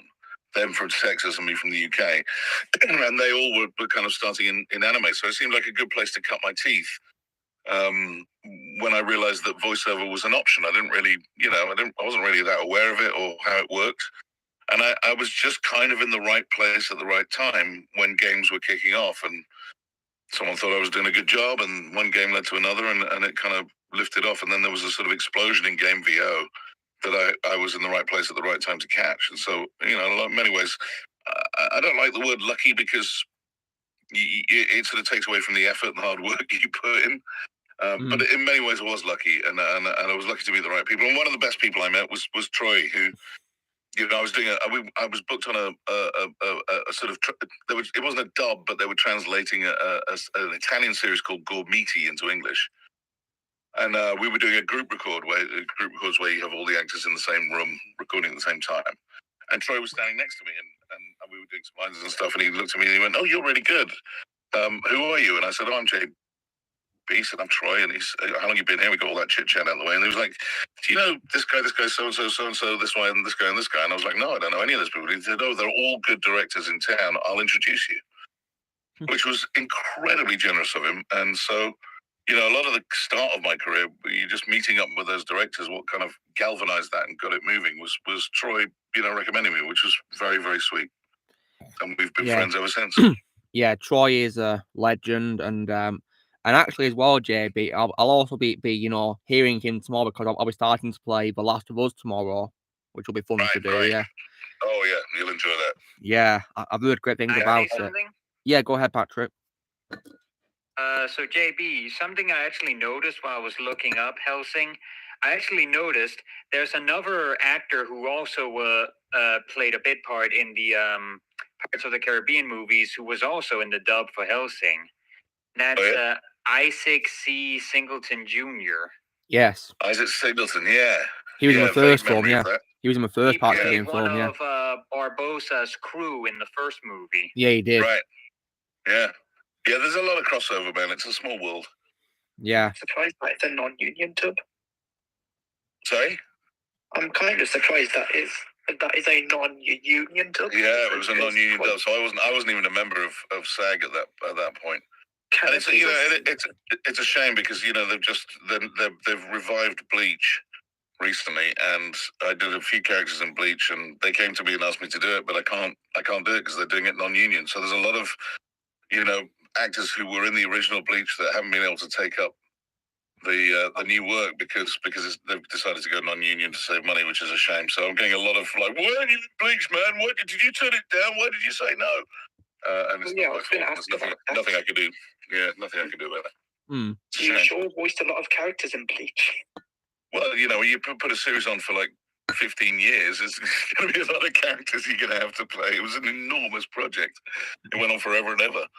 I mean, and anime's fun. It's a great place to learn your craft. It's a really good place to kind of figure out how microphones work, how lip flap works, how to make script work that doesn't necessarily sound right. And you have to make a lot of crazy ideas work in Japanese anime because it's Japanese anime. And there's some interesting, tree villages and spirit jujukus and whatever you might have. So it was a world that was completely alien to me, and I had to again, adapt very quickly to figure out, how this medium works and how this art form works. The problem is it's some of the most difficult work because you're matching Japanese lip flap, and it's about the worst paid work you can do in voiceover. It pays less than anything else, so it's tough to keep doing that when you have family responsibilities and stuff. Yeah, of course, yeah. And didn't you once also voice directed dub called Licensed by Royalty, where you also voiced the main character? Wow, man, you are reaching the bottom of the barrel now. Well done. That was this year as well. Yeah, I was very proud of that. I was very proud of that dub. I think it was a bizarre show, kind of loosely based on James Bond and the Beatles in a weird kind of Japanese mix. And quite often we had to sort of go back to the Japanese and try and figure out what the hell was going on because it was very confused. But the dub itself, I think, turned out really, really well, and I'm very proud of it. It was, in fact, Jamie Simone, who runs a studio called Studiopolis, they recorded all of Naruto and all of Bleach. He called me up one day, I don't know, it was about probably 5 or 6 years after I'd done it, and he was like, I just heard this dub of this bizarre series called Licensed by Royalty. Did you direct that? I went, yeah. He said, that's one of the best dubs I've ever heard, and that was huge. That meant a lot coming from him because he directs a lot of great dubs himself. Yeah. So when it comes to speaking of voice work in animation, JB, you of course voiced Obadiah Stane in a movie called Iron Man Rise of Technovore, didn't you? I did. Yeah. Yes, because it's pretty cool because on December 12th of this month, I'm actually going to be releasing like a voice comparison presentation for the Iron Monger character, and I'll be including you in it as Obadiah Stane from that movie in the video. Oh, thanks, man. Great. Yeah, because I like to make videos because right now we're talking on like a YouTube live stream right now, and and I like to make videos for a living, and I'll be including you in the voice comparison itself. Yeah, as Obadiah Stane. Yeah. Thank you very much. I appreciate it. That's very nice of you. Thank you. Yeah, it's my pleasure. I remember him being pretty emotional. It's pretty dark and moody. Yeah, as a character. Yeah, because from what I heard, you sounded like you were making Obadiah sound very serious in that scene, like very dramatic. Yes. Yeah. I do have I have vague memories about that. It is a problem when you I know it sounds arrogant, but you've done a lot of stuff, and so trying to remember, because to one person in somewhere in Cumbria, that's their favorite role ever, and they'll contact you and go, do you remember doing this? And I hate it because I'm like, I don't remember. I wish I remembered. And it's so important to them, and I feel so bad when it's like, it's something I did 20 years ago, and very difficult to remember everything when you're doing, I can sometimes work on 5 different projects in a day. So it gets very confusing. Either that or I've got Alzheimer's, but one of the two. Okay, but I have also got a question. yeah, go on, Patrick. Sure. Ask. Go ahead. Okay, so a while ago, I came across this show called Black Panther, made back in 2010. My goodness, And- you guys really do your homework. Yeah, I'm Yeah, very absolutely. much into voice acting. But basically, I really liked this show. But like any show, I of course have my nitpicks. And when I'm someone who focuses as much on voice acting as I do, actually one of my nitpicks about the show, this isn't an outright criticism, it's just a nitpick, but one of my nitpicks was that I kind of felt like they overused you. Like, as in, like, I feel like they hired you for too many roles. Like, you played, I think, 3 of the villains, and I think your voice was a little too recognizable with each one. I still think you did a good job giving each one a slightly different voice, but I still personally felt like it was a little noticeable that it was the same actor. Yeah, but it's difficult. There's if you think of the problem they have, that was a guy called Reggie Hudlin who used to run BET, Black Entertainment Television. No one had really done a series of Black Panther. Black Panther's a really important hero and a really important role, and we've seen how it's exploded recently. But no one had really done it. So, getting financing for something like that is very difficult, which means that you have to use, getting every actor just to do one role becomes economically crazy. So there are times where, they'll throw you an extra thing. I mean, I even played an African secretary in that, and I was like, there's a room full of black guys, and you know how sensitive race is in America, and rightly so. But it's all black producers, it's all black directed. Reggie Hudlin was like, "Can you play this secretary for us?" And I was really kind of in 2 minds about it. I was like, I don't really feel comfortable playing a black character. And they said, well, listen, you couldn't have a better endorsement than us. So can you just lay it down? So that's how desperate they were. They can't just hire another actor on spec. So sometimes in those things, you end up maybe doing 1 or 2 voices too many. And you try and disguise them as best you can. But I think Batroc was pretty different. When you worked on that show, when you worked on that show, JB, did you get a chance to interact with Jaimin Honsu, who voiced Black Panther in the show? No, sadly not. Sadly not.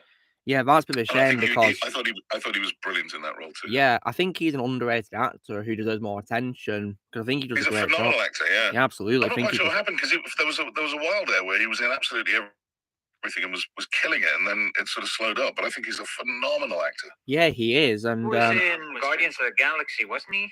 As Korvath, yeah. I think it's called Korvath, yeah. He's called, yeah. Korvath, yeah. I have a question. Yeah, go ahead, Blaze. So, apart from Kano, who's your favorite MK character? Mortal Kombat, yeah. Yeah. Oh, I don't know, man. I've never played it. One of the problems is I don't get chance to play games because I'm in the booth all the time. So and with COVID, I'm sitting now in my office stroke booth at home. I really have been. I've been in here for nearly 3 years. Oh, wow. I'm getting a bit stir crazy because I do all my directing from home. Directors are still not allowed in studios in LA yet, which is crazy. It's kind of, we've got to live with this thing. It was very funny because I recently did a couple of conventions in the UK and no one was wearing masks or anything. And I still managed to avoid getting COVID. And then I got it recently, just saying here in America. I don't know how I got it. I think maybe my kid brought it from school, but I'd avoided it for like 3 years. So point is, I'm not very familiar with the MK11 universe, I'm afraid, and I feel ashamed just saying it. Oh, well, yeah, that's totally fine, JB. So, when you say about, you've been working, so you've been working from home since COVID began, have you? Pretty much. Voice actors are allowed back in studios now. Yeah. But they want to keep cross contact as minimal as possible. So if you're a director and you're meeting every actor, that's, I guess, a risk, they say. Yeah. Well. Yeah, but I also directed. I directed the last Call of Duty. I directed Call of Duty Vanguard, and we had to shoot that on a stage. We were directing all the performance capture. Yeah. And that was very difficult. We were getting tested every single day, sometimes 2 or 3 times a day. Oh, wow. And I had to direct the whole thing in a face mask and a face shield. Only the actors were not allowed to not wear masks, obviously, because they had to do their facial capture. But it was very difficult circumstances to work under, and I'm going to be directing some more motion capture soon, and I'm hoping that we don't have to deal with the sodding masks, because I'm over it. Yeah, masks are very annoying. Yeah, I can't stand them personally. Yeah, I can't stand them. Communicate with actors when you got a fucking mask on your face. It doesn't make any sense. Yeah, like, because when I wear a mask, JB, I just can't breathe when I got a mask on. I can't breathe. Yeah, it's much more difficult. Yeah. Oh, there's another question here from Backdoor from before asking. He says that you voiced Alfred Pennyworth in a show called Beware the Batman, and he's asking how did you feel being part of that show, since it was directed, of course, by Andrea Romano. Yeah, now we come to one of the saddest parts of my career, which is, one, Andrea Romano isn't really working anymore, and that's a tragic loss. I mean, she had to retire at some point, but she was of course, a phenomenal director who I got to work with a lot over the years. Legend.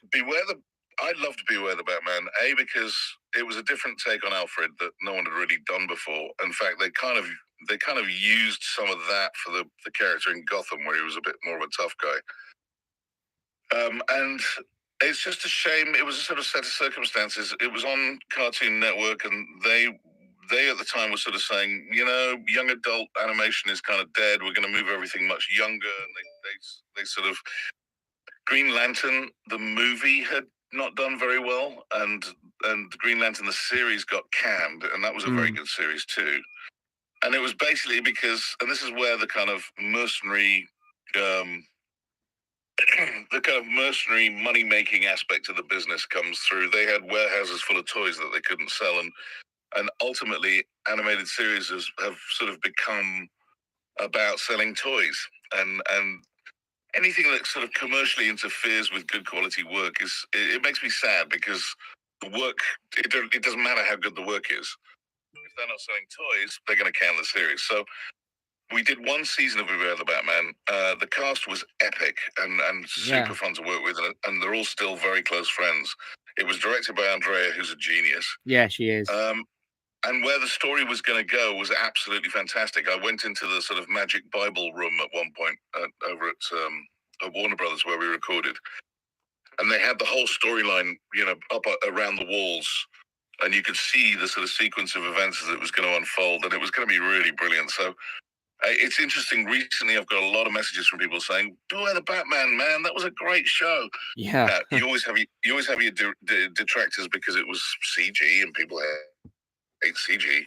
And of course, CG means that it's very expensive to put a lot of background characters in, or to fill out the world, so they often look a little bare. But that's all because of budget and how expensive it is to put together. But I really, really miss that show. I really miss working with Anthony Rue-Vivar, who was a great Batman as well. Yeah, I thought he was really good when I heard his voice. Yeah, really good. Yeah, and then I loved the take on Alfred. That sort of, he's quite like Vander in a way in Arcane. He was kind of the sort of tough, nice guy.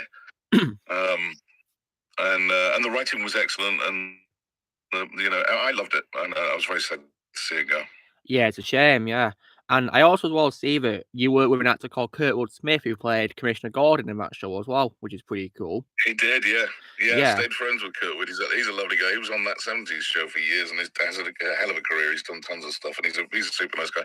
He actually he got one of the first Teslas, and when we were shooting on the ranch, which is a movie lot not far from my house, and there's rarely anyone around, so he let me take his Tesla for a quick spin around the lot, which I'm sure wasn't allowed. But I love Kurtwood. He's a lovely fella. Yeah, and have you ever seen Kurtwood in a movie called RoboCop, JB? Of course. Yeah, because that's one of my favorite films of all time, and I think he did a great job playing like an evil character, Clarence Boddicker. Yeah, he's fabulous. He's just the real deal as an actor. There's nothing he can't do. Yeah, he definitely shows it. He does a really great job. And when it comes to actors, JB, have you got a favorite actor of all time that you've seen? Oh man, that's a tough one. I was fairly close friends with Heath Ledger. Oh, rest in peace. I was doing it. It's a shame that we're talking about all these people that have died. I did a movie in Prague, and they were doing Brothers Grimm, so I got to meet him and Matt Damon, and I got another friend of mine, Rufus Sewell, was very close with Heath, and I sort of became friends with him via proxy. But I just think I don't think there's been a young actor who's been as in charge of what he's doing and as good at what he's doing at such a young age. He was only 28 when he died. Yeah, very sad. I always felt about Heath that he had a much older head on his shoulders, and the truth is, I think he was kind of tired of acting. I think he was going to move more into directing, and I'm very sad that we didn't get to see that work, because he would have been phenomenal. He had a really interesting and intelligent perspective on the world, and I think he'd have been a phenomenal director. So yeah, he's one of my all-time favorites. I've got to work with Pacino, and I think Pacino's a bit of a legend, even though he's slightly naughty as an actor. But he's always fun to watch, and he's a very nice guy, and I've done. There was a script he was wanting to produce, and we did some readings at CAA with him, and so I got to meet him and shake his hand, and he was a fan of the Count of Monte Cristo, which was lovely. That's nice. It's least expected. You don't expect him to be a fan of something like that, but yeah. By the way, Luke, I have returned. Wait, welcome back, Alexander. Do you have a question for JB, Patrick? Yes. Oh, Patrick. Yeah, Patrick. Asking you, Patrick, have you got a question? Yep. So, JB, there is this one game you were in back in 2013, and for all I know, you might have forgotten about it because, like you said, a lot of roles over the years, but I am curious if you remember this, because this is a game that, as far as I'm aware, wasn't very successful when it came out, but has since grown in popularity and memes since then. Very, very popular. It's a game called Metal Gear Rising: Revengeance. Oh, yeah, I played that. I played Boris. Yeah, that game has really risen in popularity since then over the years. Oh, really? That's fantastic. I didn't know that. There's tons of memes of it now, and people really seem to be giving it a lot more attention now. Oh, that's great. Yeah, very nice. Senator Armstrong. Yeah. You always like the games that give you lots and lots of sessions, and I had lots of sessions because Boris never shuts up. He's always talking in your ear, so that was a lot of fun to do.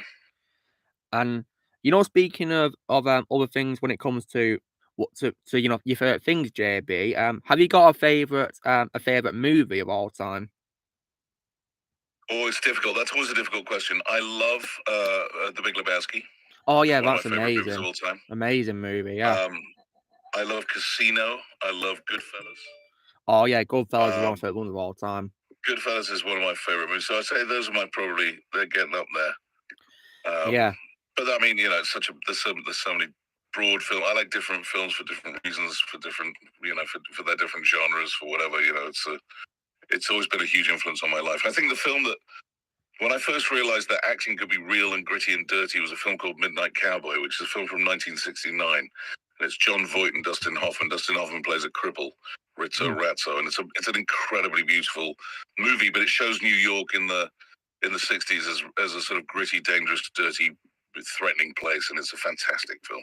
And that's the first film I saw where I was like, oh, that's what acting is. It's gritty, and realistic. And I was very young when I saw it, and I think it was one of the things that made me want to be an actor. Dustin Hoffman was a big influence on my life. I thought he was a phenomenal and again quite underrated actor. I think people sort of find him amusing, and I think he's better than that. I think he's a phenomenal actor. I think he's a great actor. Yeah, absolutely. And have you heard him in the Kung Fu Panda trilogy, JB? No. Oh yeah, because he voices a character called Master Shifu, and that's probably my favorite role of Dustin. I think he does an amazing. Right. No, I have heard him. I have heard that. Oh, you have? Nice.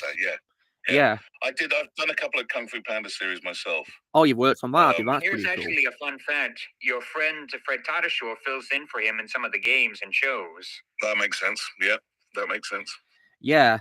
I believe Fred actually had a cameo appearance as Paul's dad at the end of the second movie, which is pretty cool as well. Oh, that's cool. That's great. Oh, yeah. Yeah. So you got a question, Alexander? Yes, I have a question. Go for it.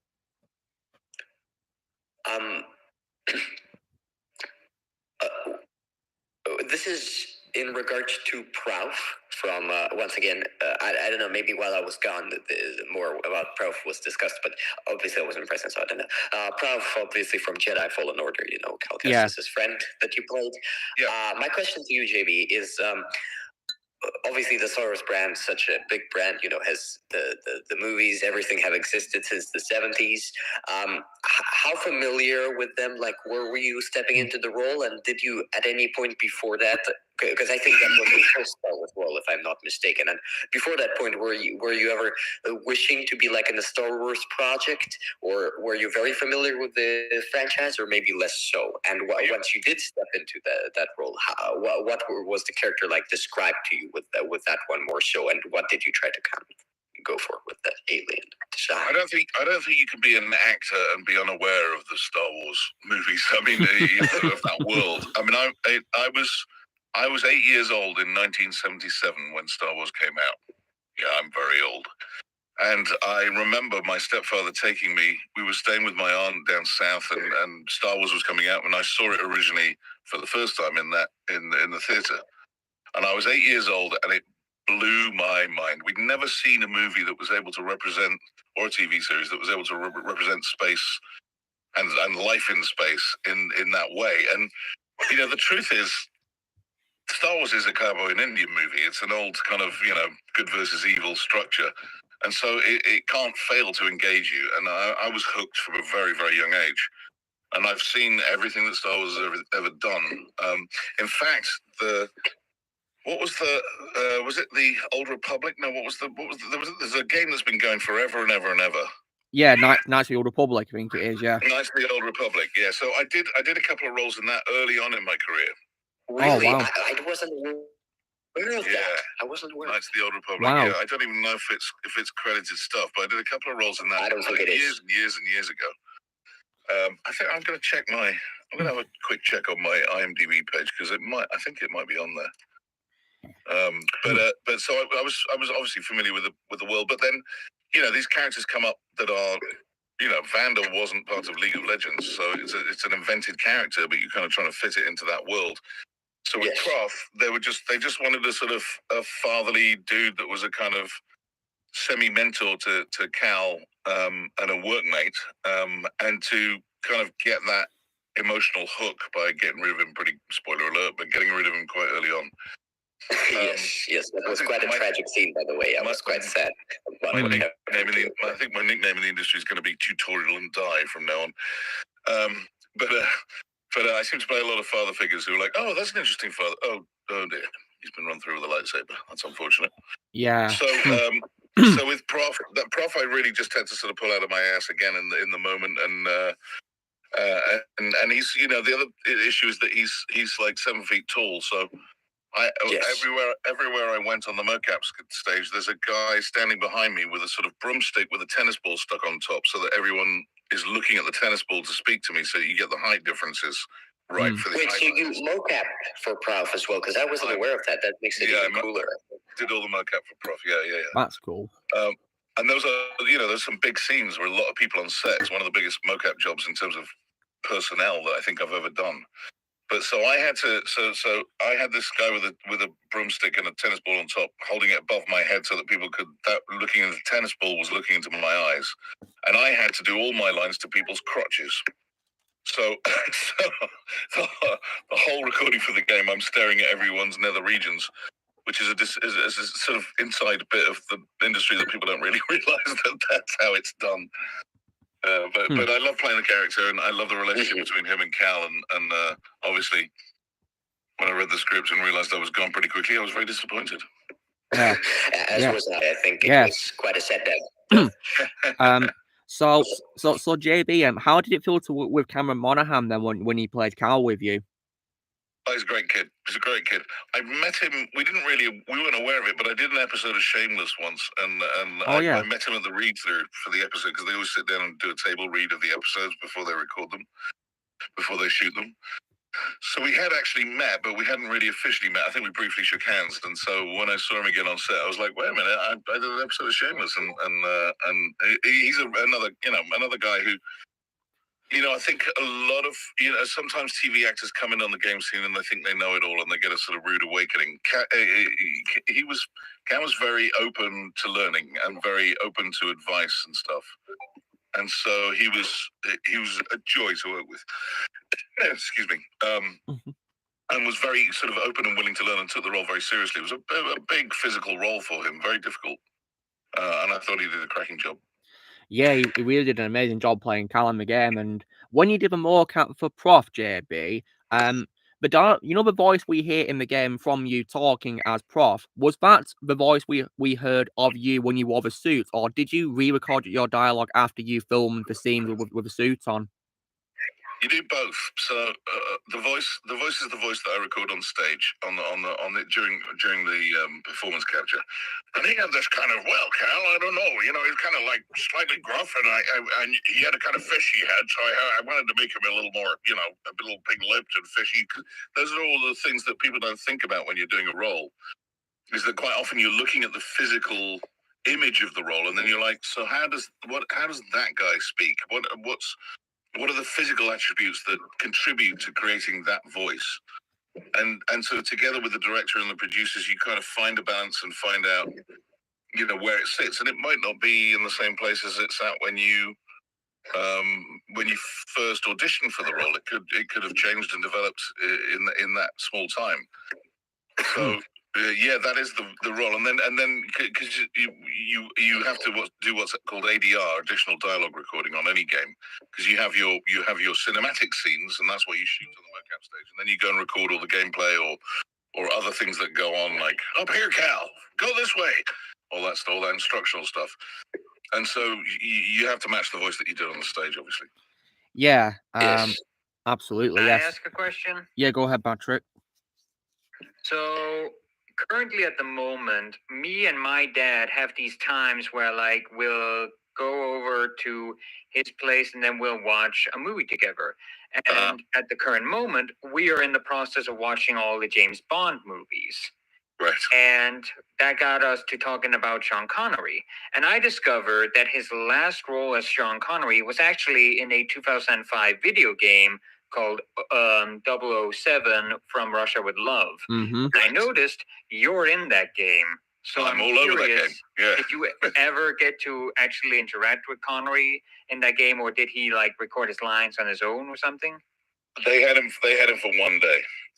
So I did not get to record with him. And we just did facial motion capture on, so facial capture effectively. So all of that game was recorded sitting in a stool surrounded by a kind of bank of infrared cameras with about 72 dots, the little tiny balls stuck to my face, which took about 2 hours to put together. So for every session you'd go in, you basically lie down on a couch and a makeup artist would apply all these balls on you, all over your face, for all your reference points. It was in the early days of facial capture. And in those days, you'd record it and it would be sent off to a render farm and it would take, a month or two to come back as any kind of finished project. And now, of course, you can, when you're on a mocap stage, there's a screen and you can see your character live in the environment that it will be in the game. So that we use that as a reference. So you're not walking through walls or walking through bits of rock or anything like that. So it's come a long way. But Sean, they just had for one day, and in the original movie, he's very smooth. He's like, yes, of course, I'll get you the light there. He's kind of doing his sort of slightly posher Scottishman. And by the time he did From Russia with Love, he was 74 years old. Yeah. And had sort of become a very kind of angry parody of himself.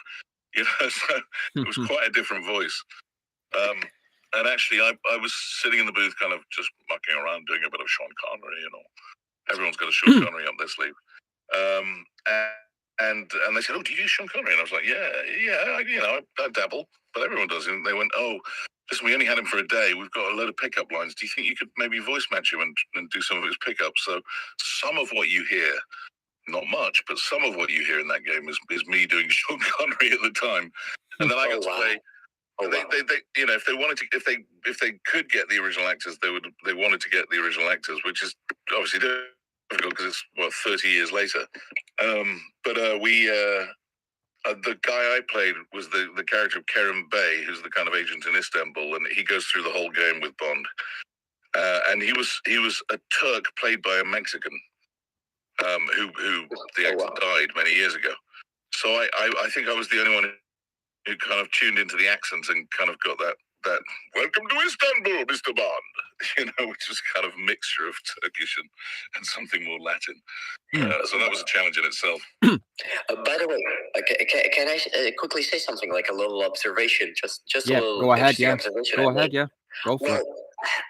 Yeah, this is just something interesting. I don't think it's really important or anything, but obviously you did Prouf, and now you just did the Sean Connery impression, the more gruff one, and Prouf. And listening to those right now, for some reason, I never noticed it before, but just for some reason, listening to it now with you here in the chat, JB, some of that sounds to me, it just got me thinking you could maybe one day, I don't know, voice like Admiral Akbar, if you know that character from Star Wars, who's like the fish character, because that sounds quite a bit like him, actually. I think that some of those impressions. Yeah. I mean, I think a lot of voice actors do impressions because it's sort of, you're finding a way to change yourself into that character, and so you kind of, there are certain triggers that you hear in voices that kind of, you can then use an element of that voice in a character that you play, and so I think a lot of acting, acting isn't a job, it's a kind of life, and you have to walk through life observing behavior, observing the sort of psychology behind behavior.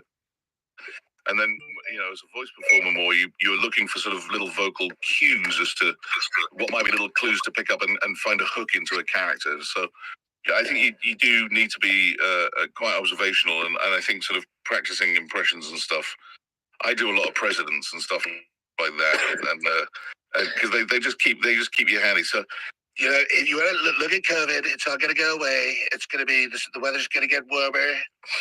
And we're going to shine a light up your ass, drink some bleach, and COVID will go away.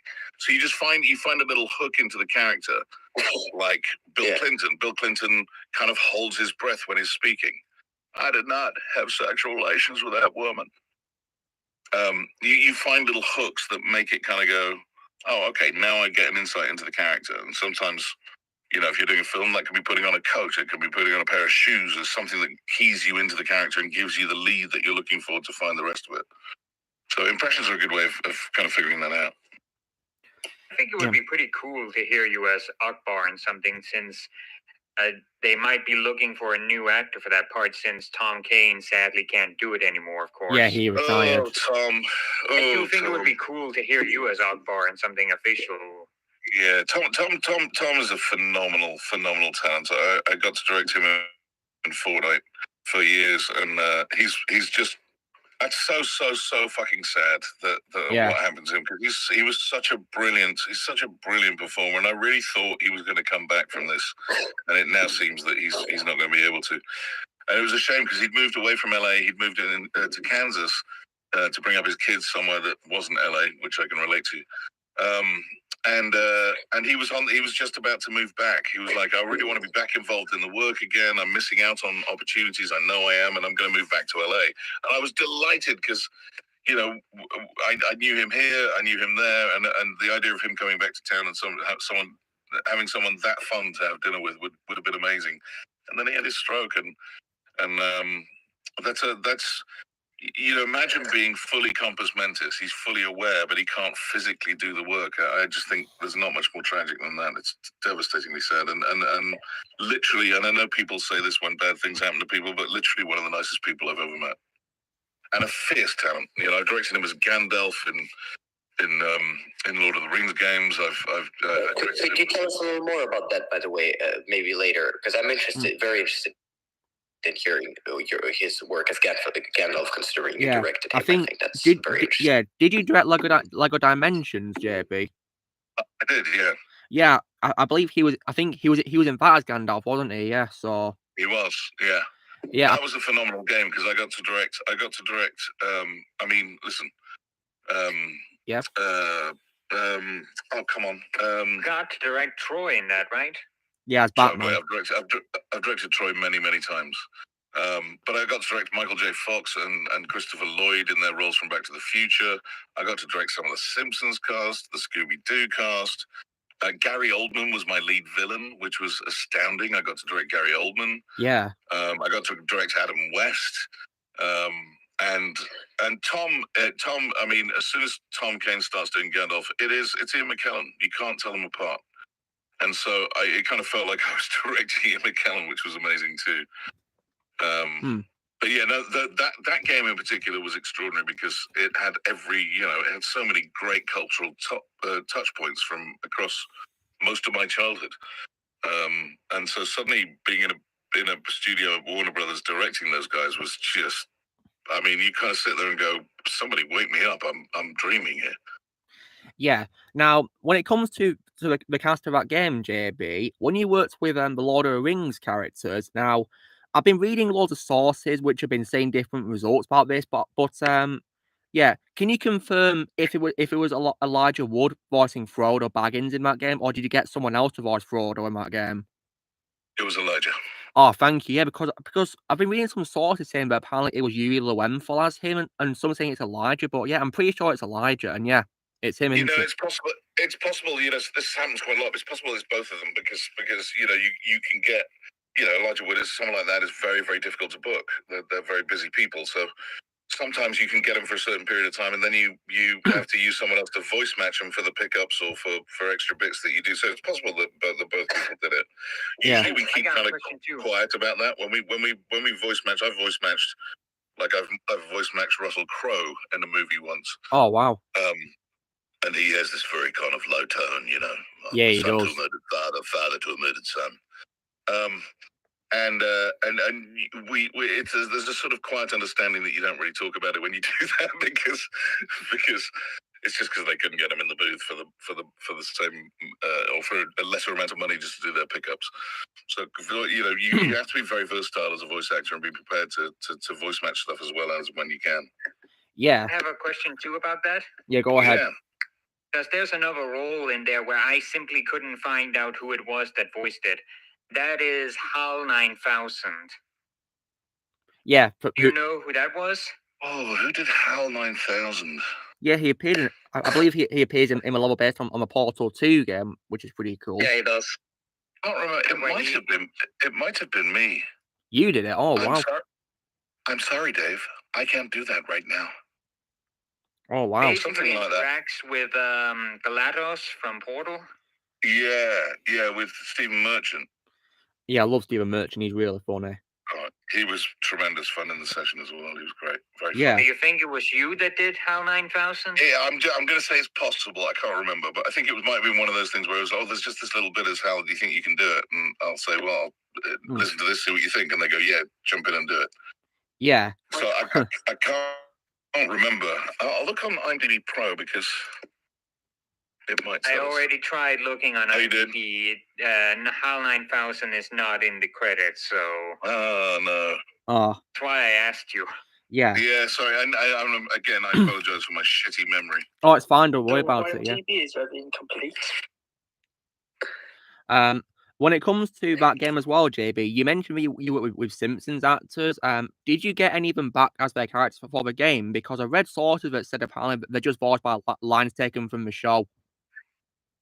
A lot of it was assembled from the show. I think there were little bits that we did, just isolated little bits, but a lot of it was claimed from the show. That's right. Oh wow, yeah, because I believe all the characters in the game that talk are ones voiced by Dan Castellaneta, apparently. So did you get him to do some additional lines for you? Yeah, he did some additional stuff. Yeah. Oh wow, yeah, because crazy talent. Yeah, he's really awesome. Yeah, and how did you also feel working with the cast of Doctor Who came into the game as well? Well, for me, that was kind of surreal because I grew up on Doctor Who. Yeah, me too. I love Doctor Who. I actually do. I do a great impression of a Dalek. Would you like to hear it? Oh, absolutely, please. Yes. Stop it! There you go. Okay, that actually sounds a lot like brilliant. That sounds like a classic voice. Yeah, that was brilliant. Brilliant. Yeah, that's really good. So I got to direct. I can't remember if I did David Tennant, but I know I did Peter Capaldi. Yeah. Who was the Doctor Who at the time. And again, you're pinching yourself, just going, how did this happen? Well, how did I get here? Yeah, it's incredible. It's yeah, it's and crazy. And how was Peter when you worked with him, JB? Oh, it was wonderful. Yeah, just very, very. You know, a lot of these guys are very business-like. They're up for the fun. You know, a lot of them don't really know the video game world. It's interesting because video games have kind of been the busted stepchild of the entertainment industry, and I think now that they're making more money than film and television combined, people are starting to pay attention a bit more and kind of be aware of just the level of creativity and depth of work that goes into making a video game. There's no other real medium that incorporates, music, background design, animation, phenomenal acting, amazing visual effects, all of it, great storytelling, all of it is encompassed in a video game. And you've got this situation now where kind of, movies want to be video games and video games want to be movies. And as we kind of get more into VR and into the metaverse, those two lines are going to be even more blurred. So it's a really exciting time to be in video games. It's also a terrifying time to be in video games because people are starting to talk more and more about AI and AI voices. Yeah, and I think a lot of used, voice actors are, they're feeling fairly threatened by that. And I don't think we're yet at a stage where, the way you mold a performance, you don't just walk in there and just record it. There's a lot of changes that happens, a lot of nuance. There's a lot of slightly different reads with slightly different inflections, and I don't know that AI can get there yet. Yeah, I don't think you can really replace the human brain in sort of creative choices that it makes. But it is a terrifying prospect because it's getting better and better and better. And some of the stuff I've heard is kind of terrifying. Oh, yeah, like how they... but I know that the union is now really concentrating on trying to safeguard performances so that the whole industry doesn't go AI. The companies are already asking if they can do their scratch tracks with AI.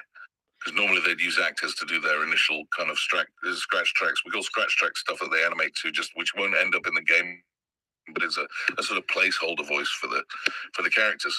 And that's another big part of the work that a lot of people do.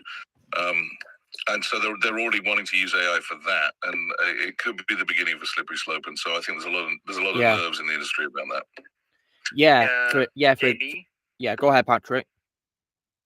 So I actually have I can show you like a very quick clip of like what HAL 9000 sounds like in Lego Dimensions. Do you think that would help? Yeah, it would. It would help. I might be able to spot who it is. It might not have been me. Yeah, here it is. I send it to you on the DMs in Discord. I'm basically a Discord idiot. So where would I see the DM? Oh, is it on my Blunky JB? Yeah. We should get a notification, I think. Yeah, you'll be told. Yeah. It's on the top left. It says direct messages. Yeah. Direct messages on the top. Oh yeah. Okay. It's quiet for now. Must be taking its time to send, because it's a clip. Sometimes it takes ages to send clips on Discord. Oh, okay, yeah. Okay. All right. Well, I send you basically a YouTube link. You just have to click on it when it pops up. Okay. And it'll send you to YouTube to watch the clip. I'll look out for it. Yeah. And also when it comes to, of course, working on the cast of the game as well, JB, how did you also feel get into with Chris Pratt in the game? I think, God, I don't even remember. Sorry, remind me. Sorry, I was looking for that message. Say the question again. How did it feel to work with Chris Pratt in Lego Dimensions? I'm not sure that I did that session, funny enough. Oh, wow. I think that's one of the ones I missed, yeah. I don't think I directed him for that. Oh, wow, okay. Yeah, because I'm a huge fan. I think he's hilarious. I think he's awesome. A real talent. He's awesome, yeah. JB, Chris Pratt's my favorite actor. Oh, he is? Yeah, no, he's great. I'm going to watch this YouTube clip now. I'm going to have a look at it. Yeah. This link will take you to YouTube. No, I want to copy the link and go elsewhere. Hang on. Take your time, JB. Take your time. All right.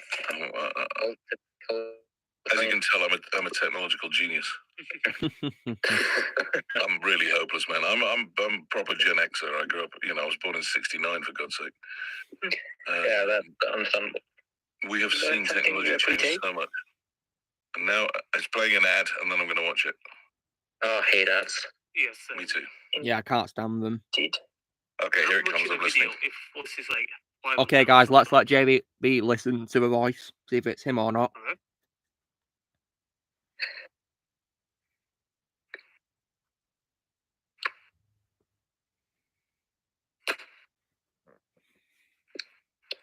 I can confirm that's not me. Oh, okay. I wonder who this voice is. I mean, do you reckon it could be someone else, JB? You might know. Yeah, it is someone else. I'm just going to listen. Hold on.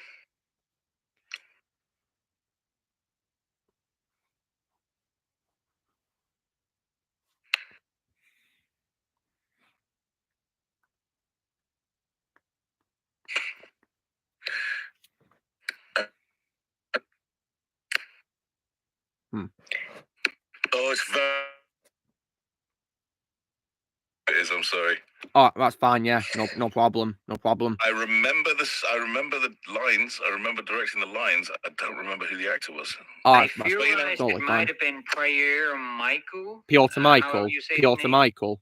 It could be. It could have been Piotr. Yeah, Piotr's great. He's really, he's a stunning. I mean, he can do anything. He's like ridiculous. So it may very well have been him.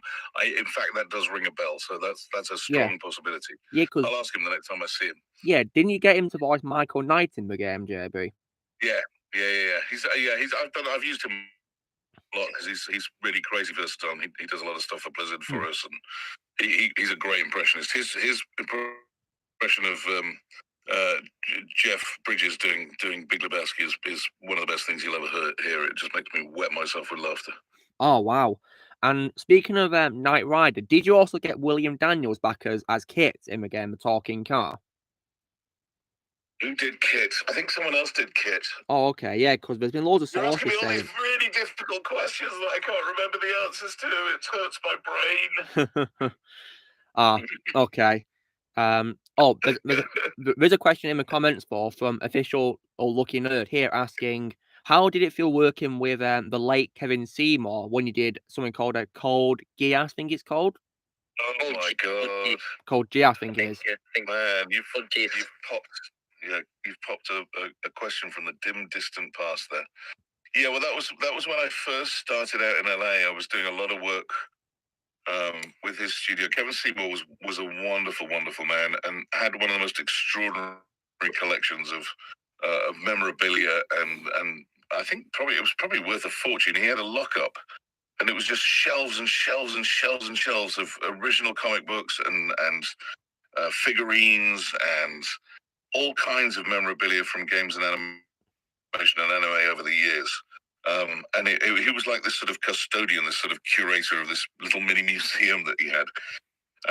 And again, another one that, got sick and left us, which is a real shame. I used to work with Kevin a lot, and you know what? I was never really an anime fan. It was a sort of alien world to me. I was never really a gamer. I mean, I dabbled, but I mean, when games started, I was playing Pong on an Atari, So part of the joy of working in this industry is the enthusiasm of the people that really are fans, and that's why I go to conventions. And I've only just started doing that because I didn't think anyone really cared. I was interested before now, but I've started. I got a convention agent. I've started doing conventions, and it's very humbling because you realize how much this stuff means to people, and people just walk up to your table and burst into tears because they're overwhelmed by the fact that they're meeting you. And what we do in a little black box in a hot, sweaty studio in Los Angeles, and you don't really take into account the relationship people have to this material, and so it's always very humbling to see that. And particularly with me, because I play a lot of sort of father figure characters, and you get a lot of people coming up and saying, "Listen, man, I wanted to commit suicide, and I was in a really bad place, and then I saw Arcane, and Vanda became the father figure that I needed in my life." And I remember that I did a convention in Manchester recently, and I took my kid as my assistant because she was over there with me. Yeah, she's 17.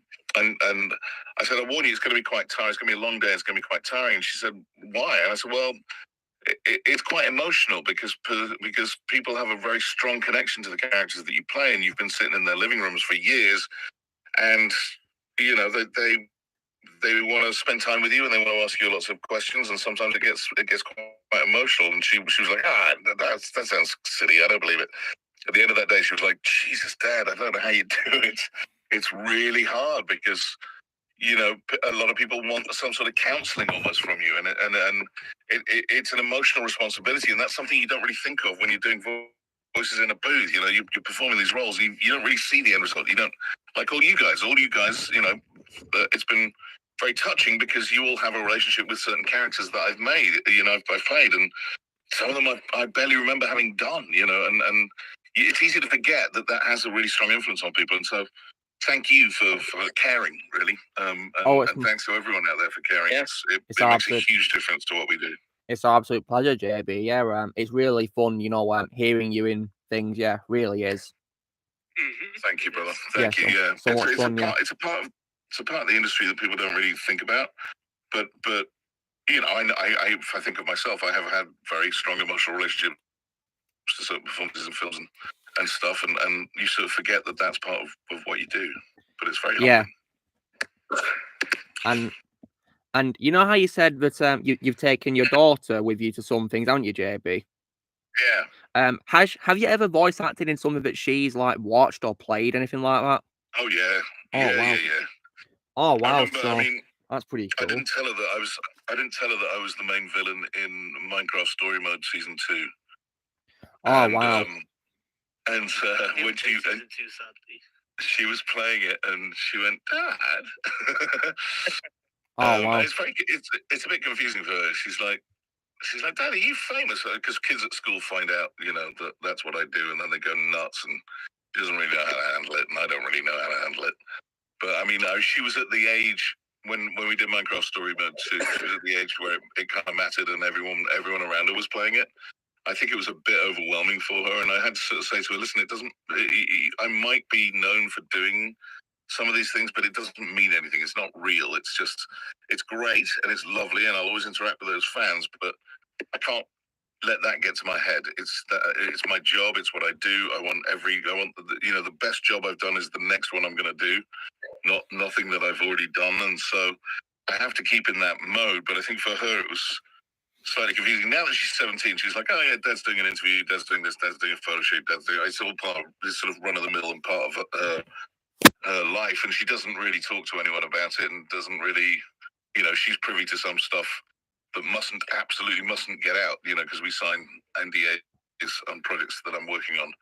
And if I tell her, you absolutely cannot say anything about this, but this is really exciting, she'll hold to that now. Whereas as a kid, I don't think I could have trusted her not opening her mouth, and that would have got me very fired. So now she takes it much more in her stride. But she's, yeah, it must be weird. I've never really thought about it, but it must be weird when I remember once I was taking her to karate. She was young. She was like 8 years old or 9 years old. And we were walking towards the karate studio, and this Suburban full of Latinos just pulled up next to us, and it exploded with people, and they ran at us. And it was terrifying. My kid was like, Dad, what's going on? And I shoved her behind me, and I was like, I put one hand out in front of me. I was like, what do you want? What do you want? And they were like, Count Monte Cristo, right? I was like, how the hell did you... like, oh my God, I was terrified. I thought they were going to come fucking kill us. And they gathered around and they wanted photos and signatures, and it was very sweet, but she was deeply confused. She was like, what the hell is this about? That was the first time that had ever happened around her. And it must be very confusing for a kid. Now she takes it. Now she's used to it. She takes it on her stride. She understands that, you know, there's a public element to what I do, but it doesn't mean anything really. You know, it's a circumstance of what I do, which is nice. I can't imagine how surreal it would be to play a game, and then when you come across the anticipated villain, you hear your dad's voice, and you're just like, wait, what? Yeah, and that's now you know that's how I talk to her when she won't go to bed or eat her vegetables. I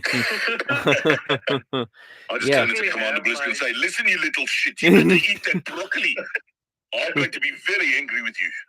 Actually, I have a question. Yeah. Since Breaking Bad and Better Call Saul has gotten such great reviews and the writing is so intricate and stuff, I gotta ask, how is it to work with the people on those two shows? It's the best, man. It's the best. I mean, I've on television, I've been really, really lucky to work with some really great casts. I'm in a show at the moment called Barry that's on HBO that I recommend to you. It's a really good show. It's Bill Hader from Saturday Night Live, and Henry Winkler, who was the Fonz in Happy Days, which you're probably all too young to remember, but Henry Winkler's an amazing actor and a wonderful person. It's about a hitman who decides that his way out of being a hitman is to become an actor. And it's very, very funny and very dark and very violent and very good. And it's I think it's on Sky Atlantic over in Europe. I'll see if I can watch it. Yeah, nice one. It's a really good show. I recommend it highly. It's very funny. And but you know, when I first worked on Breaking Bad, I think I started on season 3 or 4, and it hadn't really become as huge a deal as it became. And so I knew we were working on something. It's interesting when the material's good, especially on television. Everyone kind of ups their game. You just get the sense that everyone's, you know, well, first of all, the cast was spectacular. They're all really, really good. Bryan Cranston is one of the nicest people you ever met. Aaron Paul is one of the nicest people you ever met. Yeah. And if those people at the top who sort of head up the cast are cool, the cast tends to be cool. If the person at the top is an asshole, the cast tends to be a bunch of assholes. It's interesting how it works. So that was always a joyful experience. And every time they called me back, I was just like, oh my God, I can't believe it. I'm going back on. This is great. Although I might not be immediate casting for a Mexican doctor anymore. The problem with that show was they kept throwing me scenes in Spanish, and I don't speak any Spanish, so I had to sort of learn the scenes phonetically and do the Spanish as best I could. But I probably butchered it. Well, I think you did a very convincing job when you played Dr. Goodman. Yeah, very good job. Thank you, brother. Yeah. As you can see as well, JB, we have another, someone here who's joined the chat who is called Movie Lover 120. So yeah, so Movie Lover, this is JB Blanc. He's he's an actor, and you may know him from Breaking Bad and Better Call Saul. Oh, nice. Love Breaking Bad. Yeah. Hey, man, how are you? Good. He's the Spanish doctor. Yeah. Mexican. Be careful. Don't call Mexicans Spaniards. Oh, sorry. Yeah. Yeah. It gets a little politically tricky if you do that. Yeah. And I understand. And of course, JB, you've talked to us about how it was definitely a challenge for you to learn Spanish for a part, because obviously you don't speak a word of Spanish, do you? No, I do not. No, I do not. And then the problem is you get the dialogue down in Spanish, and you've gone over it, you've done all your work, and you're like, yes, I've got it down. This is great. This is going to be great. And then you have some action to do, and as soon as you're doing anything physical, the Spanish just goes, all right, this has been nice. See you later. I'm off. and the Spanish buggers off, and you're like, shit, get this down. And then now you're standing there. There's a whole crew who are like a bit tired, could use a cup of tea and want to be done for the day. And you're just screwing it all up, and it's a horrible, horrible feeling and an enormous pressure. Yeah, and then I found out that language is hard. Yeah, there's another guy. I think his name's Michael Manus or something like that. He plays Nacho in the show. Yeah, and he is Latino, but he doesn't speak any Spanish. Yeah, and so Michael when he Mando, has Spanish, he has exactly the same problem that I have. So that was it was a huge relief that they were like, "Don't worry about it. It happens with him all the time. It's fine. We're patient. We understand. We're asking you to speak in a language you don't speak, so we get it, and it's fine." So that took all the pressure off. Again, another sign of what a lovely crew they were. Yeah, and kind of reminds me. Go on, Patrick. Actually, kind of reminds me of something.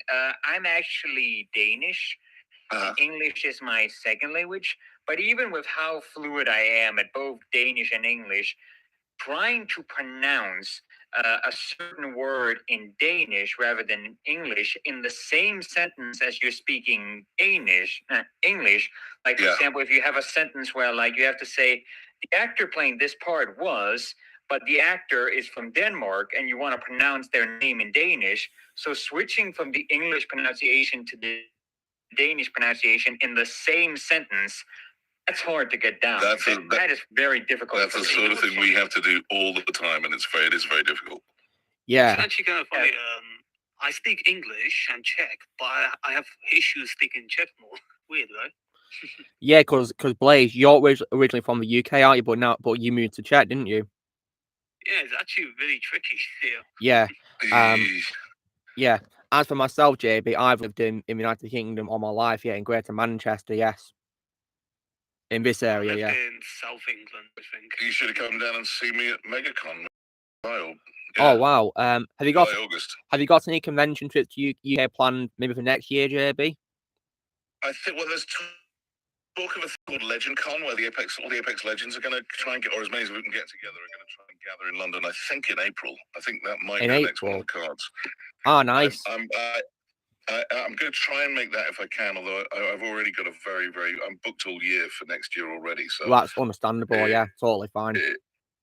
I don't know about understandable, but I think I'm a bit of a glutton for punishment. But yeah, so I'm going to try and make that if I can. And also, I've never really done conventions before, but it really is a way of giving back to the amazing gaming community that we have, and getting to meet some of these guys I find really moving, and it's a real honor to do. So I will be doing a few more, hopefully. Amazing, yeah.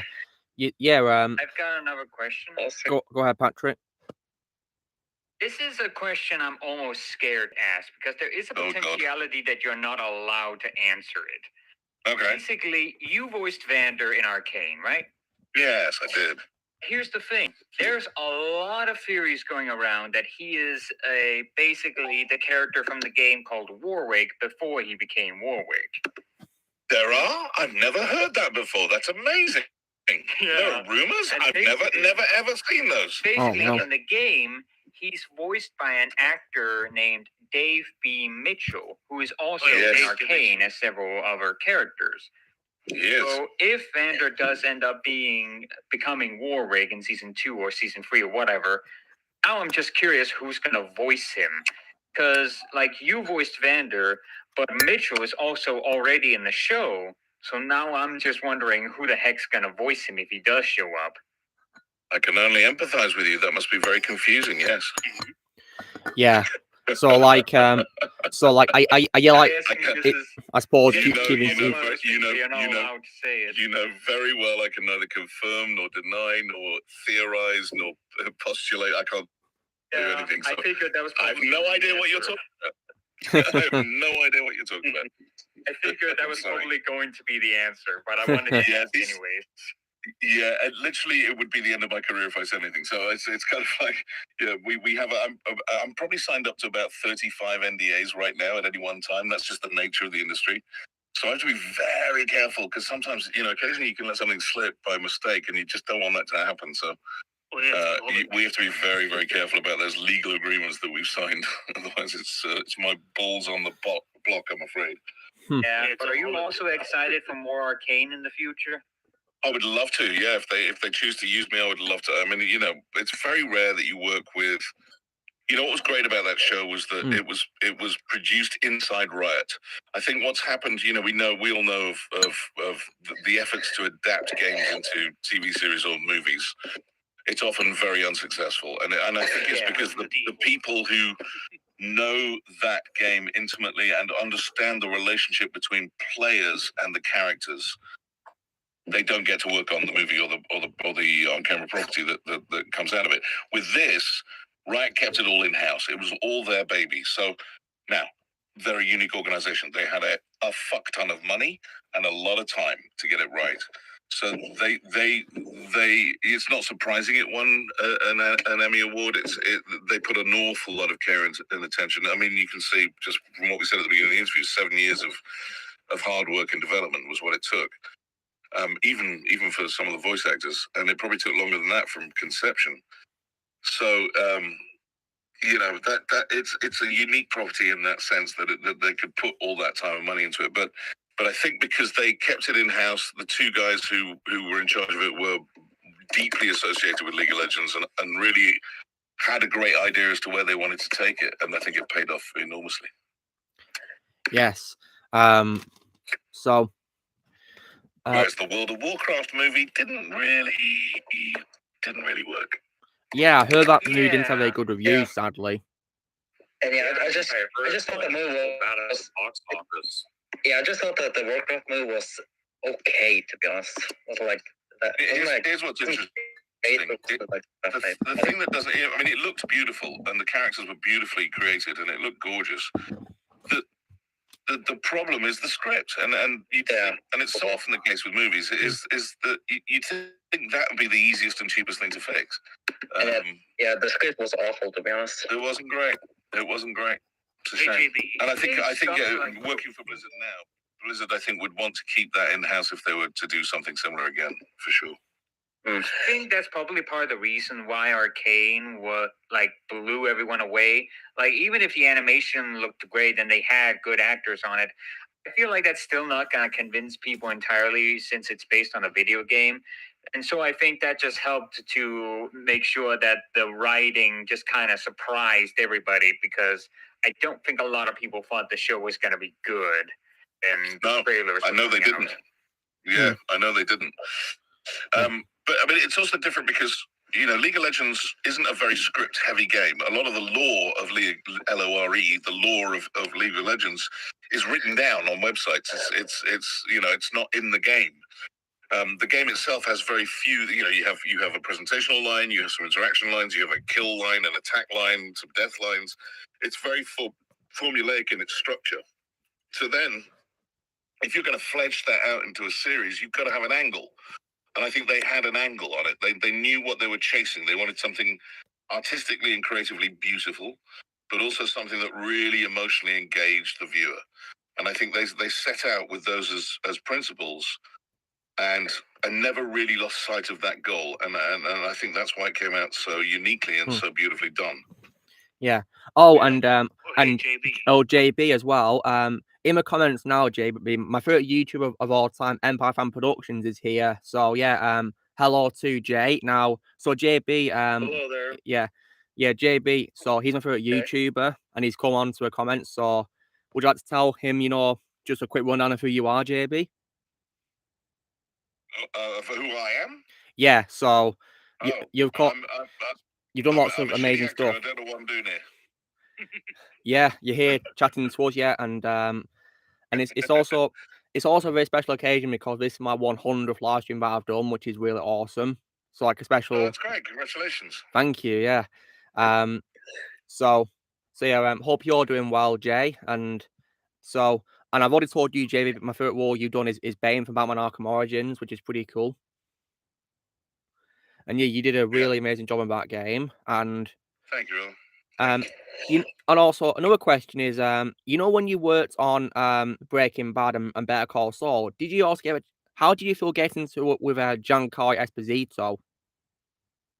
Well, he's, I'm getting boring, but I'm very lucky with the people I work with. They're all really brilliant people. I've been a fan of Giancarlo's for years and years and years. And he's a great actor. To suddenly be working with him was extraordinary. He's very when we're shooting scenes, he's very serious and very focused. I think that role takes a lot of focus, and I think he's very sort of businesslike about that. But away from camera, we just had a great time. We had a real laugh. It's a funny story because my neighbor in Hollywood where I live, he directed a commercial with Giancarlo in the 80s, right after Boys in the Hood, and so way back when, and he directed a commercial, and it was for this. This seems like really arcane now, but or rather archaic, rather. It was a ball-shaped FM radio that you wore around your neck. Oh, wow. Like Flavor Flav's big giant dollar sign. And my neighbor Paul, who's an editor and sometimes director, he directed the commercial. And he said, Giancarlo's not going to remember. He knew I was going to go and shoot. He said, Giancarlo's not going to remember, but just ask him about this commercial and see if he remembers doing it.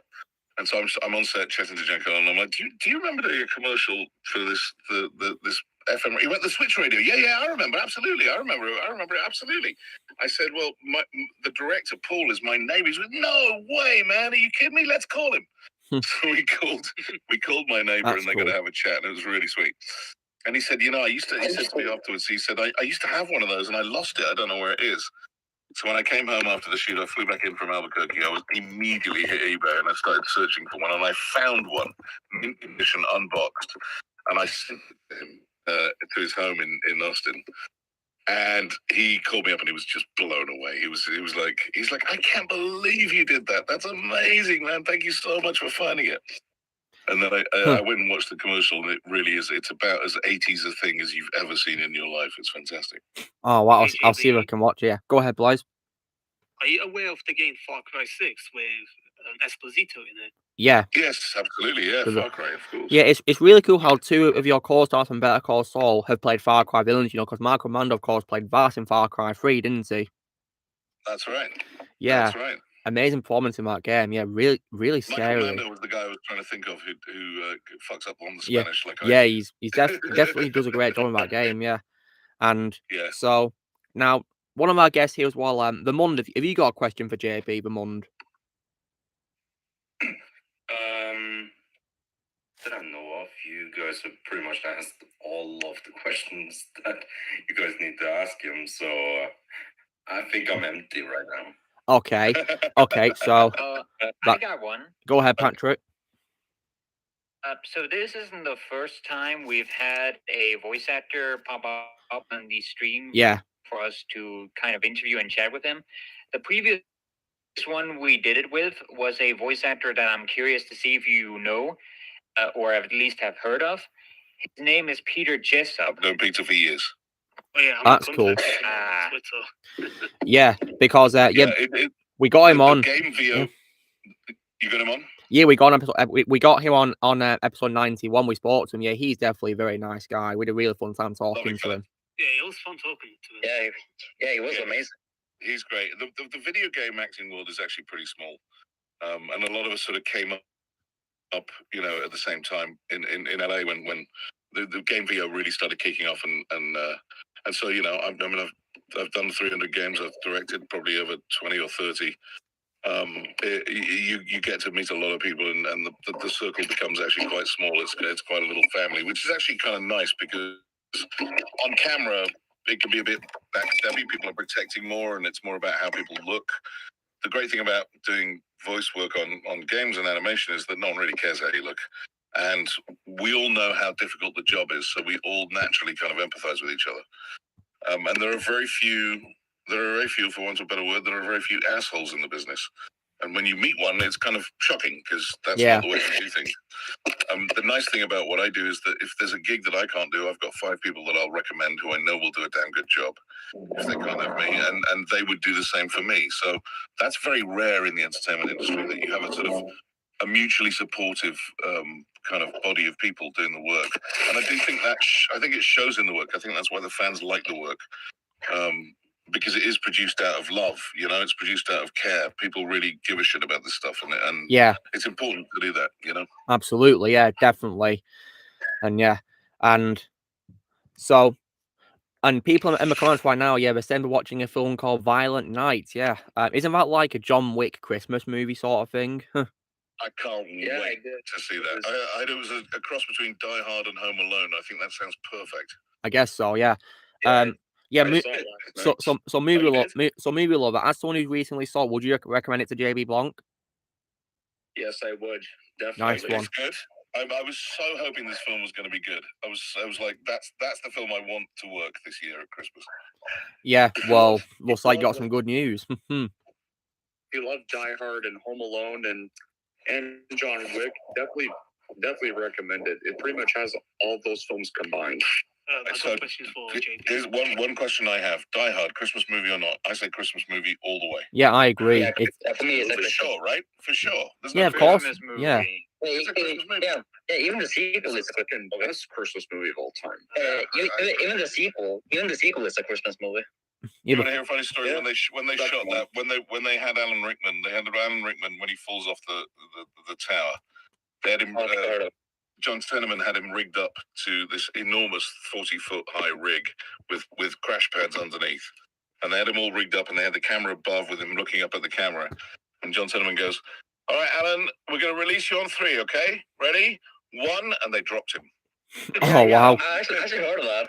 Yeah. Wow! His face that he makes is actually real. It's very real. He's absolutely crapping himself. I think that makes it a lot more realistic. Yeah. Go ahead, Blaze. I love that. Go ahead, Blaze. I love that. It kind of reminds me of how, like, when they did the chest burster scene in the first Alien movie. That's right. Yeah. No one knew it was going to happen. The crewmates. Yeah. No one knew, did they? All those reactions were real. Completely genuine. All those reactions were real. Yeah. Like, I absolutely love that. Fantastic. Yeah. Blaze, did you say you had a question for JB? Oh yeah. Could I be after? I also have one. Yeah, after Blaze, you can ask him, Alexander. Yeah. JB, so what movie are you looking forward to be watching in 2023? Oh, dude. When does The Last of Us come out? That's going to be a HBO show. Yeah, coming out next year. Yeah. That's a show I'm really looking forward to. I'm looking forward to Transformers: Rise of the Beast. Yeah. I've got to say, and this is going to sound weird for someone who works so much in video games. I'm getting a little tired of superhero movies. Oh, really? Me too. I am a bit.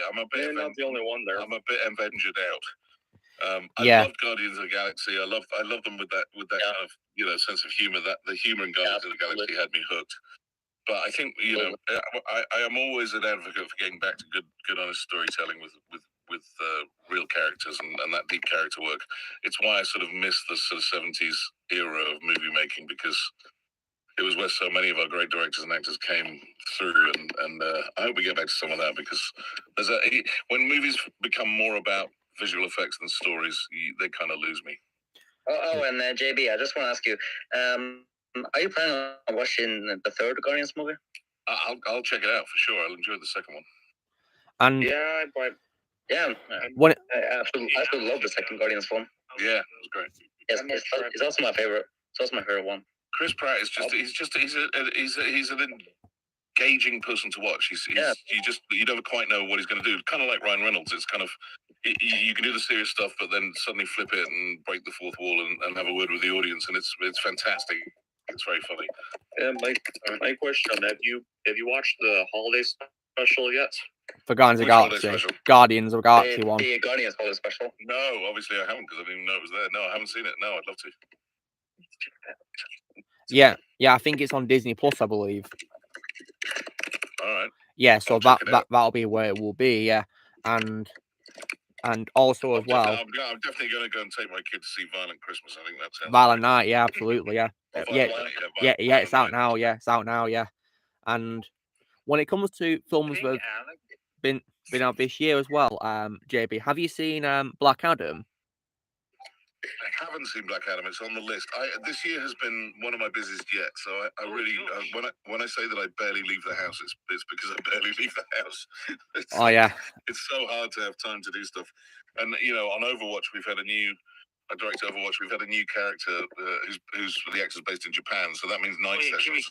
So yeah, Kiriko. So I've been directing those sessions late into the night. So sometimes those go to 11 o'clock or midnight quite often. So I don't often get a chance to have much of a life. And sometimes my kid recognizes me. That's cool. You're working.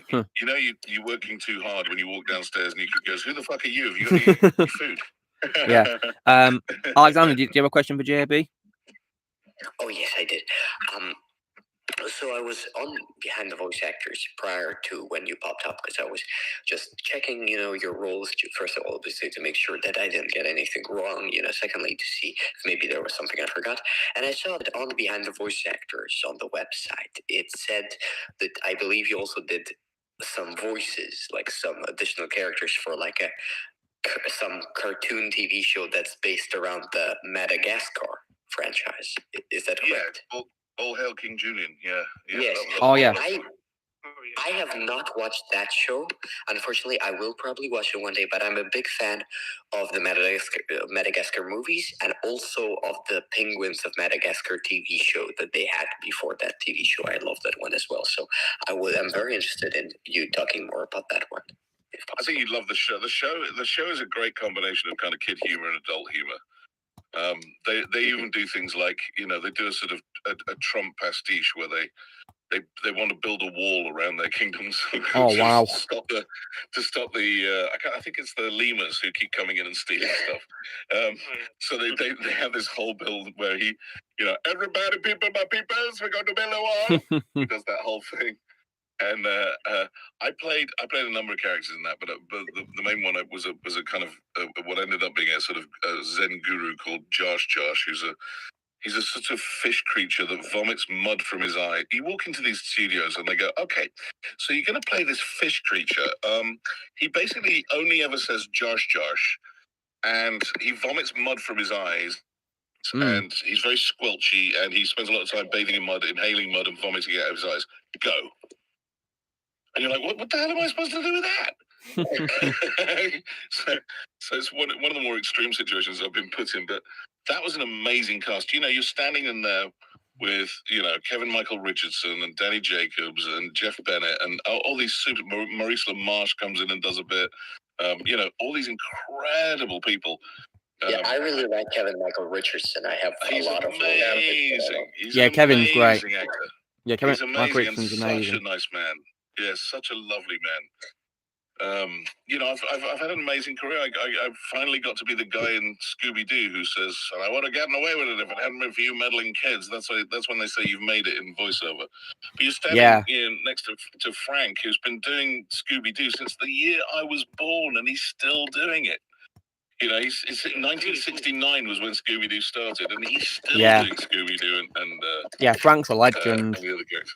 He's a legend, and the most humble man you could ever wish to meet. Yeah, I'd love to meet Frank Welker. Yeah, and when it comes to my favorite voice actor of all time, JB, is Peter Cullen.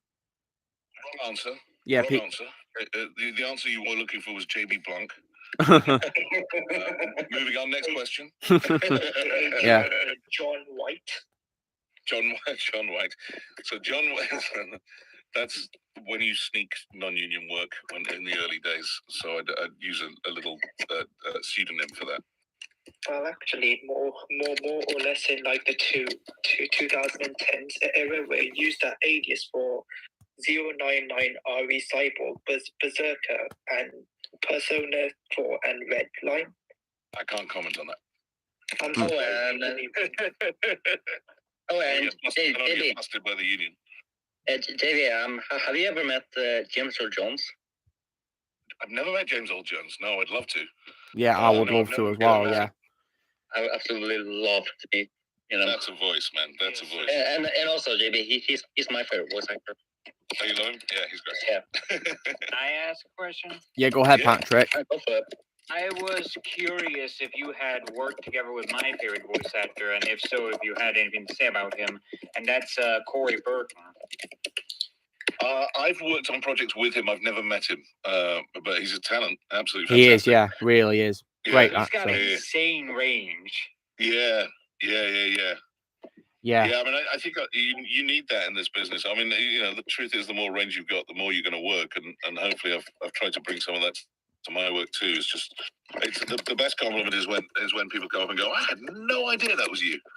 Now that I'm doing conventions, you know, when you sit at the convention table, you've got this sort of banner behind you with loads of your characters on it, and people sort of come up and they don't really look at me. They sort of look at the poster and they're looking. You see them sort of squinting and then they realize that I played Pakun in Naruto, which was there were, you know, a lot of them, that was their first kind of contact with animation, or you know, whatever character it might be, and then they'll go, did you do that voice? And I'm like, yeah. And did you do that one as well? And I'm like, yeah.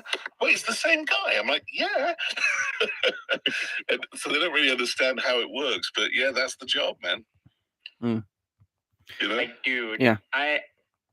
Seriously, I could die happy if I got a chance to speak to Corey Burton. Like, he's my favorite voice actor ever. I love Corey Burton favorite so much. voice actor or actor that they would love to meet at least at one point in their life. Yeah, I mean, I'd also definitely love to meet Fred Tatasciore as well. Yeah, because he's also very talented. Yeah. Well, I might be able to get Fred to come on and see you and talk to you guys. Oh, really? Oh, that would be amazing in JB. Yeah. Yeah. No, I'd be happy to set that up for you. Yeah, please do. Yeah, like it doesn't have to be, you know, like straight away or anything. You know, just whenever Fred is available, because he's of course very busy with his schedule, isn't he? He is crazy, yeah, and he's got a young kid now. Yeah, I heard he's got. We don't want to rush things. Yeah, well, just take our time. Yeah, it'll all be worth it, of course. Yeah, he can take his time. Yeah, no, Fred's just. You will not meet a nicer man. He's One of my favorite people in the world. Yeah, I would really be honored to meet Fred Tarshaw. Yeah, he's just like iconic. Iconic.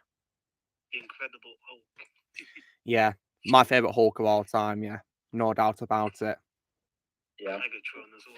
Yeah, He's been in almost everything. nearly He everything has the been Hulk's in been in. Yeah, almost everything. Yeah. yeah, it's insane how And much he's voiced Hulk. Yeah, He doesn't. The amazing thing about him is that I've automated my schedule because I have to. My agents have my schedule. I have a Google Calendar, and that's how I get booked, and that's the only way I understand it.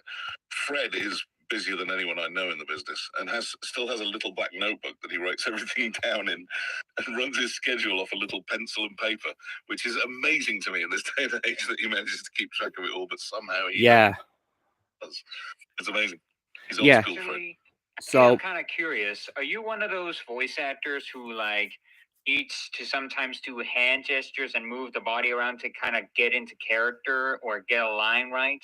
Sure, absolutely. Fred's a big one for that too. But yes, absolutely. I think you need to you've got to keep your head on the mic, obviously, because without the mic, there's nothing. But yes, using physicality, it's why you have to wear kind of very quiet clothes in the booth as well, because otherwise you can hear them rustling. But yes, I use physicality quite a lot. It does help get in, and there are all kinds of different situations in games where there's something physical going on, and of course we do all the fight reactions and all that kind of stuff, and that takes a certain physicality to really make it sound authentic. So yeah, no, I'm a big one from jumping around on the mic.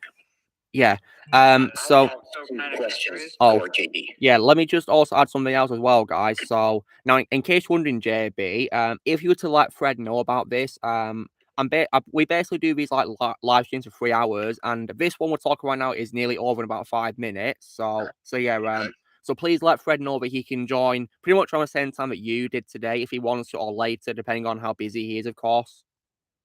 Of course. Yeah. I'll send him an email when we're done. Yeah. It's every Saturday. Yeah, we go live every Saturday as well. Yeah, we do it every Saturday as well, so he can come whenever he wants to. And brilliant. So now, in case you're wondering, JB, now I'm not sure if how long you've got left on your schedule to talk to us, but yeah, because I assume you're very busy today, aren't you? Well, it's Saturday. My kid is doing her homework. I've got a little time, so I'm all right. Oh, good, yeah, because we'll be ending my live stream, but we can still talk to you afterwards if that's okay with you. If you'd like to. Yeah, lovely. So, is there any like last minute questions from people here who'd like to ask JB some questions? I don't think there's any on my YouTube stream, sadly, but you guys keep asking if you'd like to. Yes. I'm sadly all out. Oh, that's all right. Let's let Alex ask a question. Yeah, Alexander, you go first. I think you had some, didn't you? Yes. Okay, so first of all, this is not like something I'm super interested in knowing, but it's just something that popped up, so I'm going to ask anyway. Do you like have like a big setup or like a booth at your own home, or do you only do it like at studios with like a proper setup and everything, or do you have something like that set up wherever you are to like record at home or stuff like that? So most voice actors do all their auditions from home. So everyone's usually got some sort of setup. However, when COVID struck, just instinctively, I knew that I had to upgrade my studio. So I actually invested in a new microphone, a new preamp, and I treated my office so that I could use it as a studio. And so that's where I'm recording from now. That's where I'm speaking to you from. And yes. you can hear and also, secondly, it's a pretty good setup. So we all had to invest in those. But the truth is, a home studio will never be as good as a studio. It doesn't matter how good you set it up or how well you set it up. So we're now at a stage where we're really trying to bring actors back into the studio, because if you think about it, it's a nightmare for an editor, because if all the voices in the game are recorded in different places, you really want to try and make it sound like it all came from the same place. And clients I have, like Blizzard, who I direct all their stuff for, they're really, really keen on having good quality sound. So it really matters. Yeah. And also, obviously in the beginning of the chat, you covered, I think I wasn't the one who asked you, but somebody asked you. So you covered that in the Incredible Hulk movie, you did like some additional Hulk sounds and stuff like that.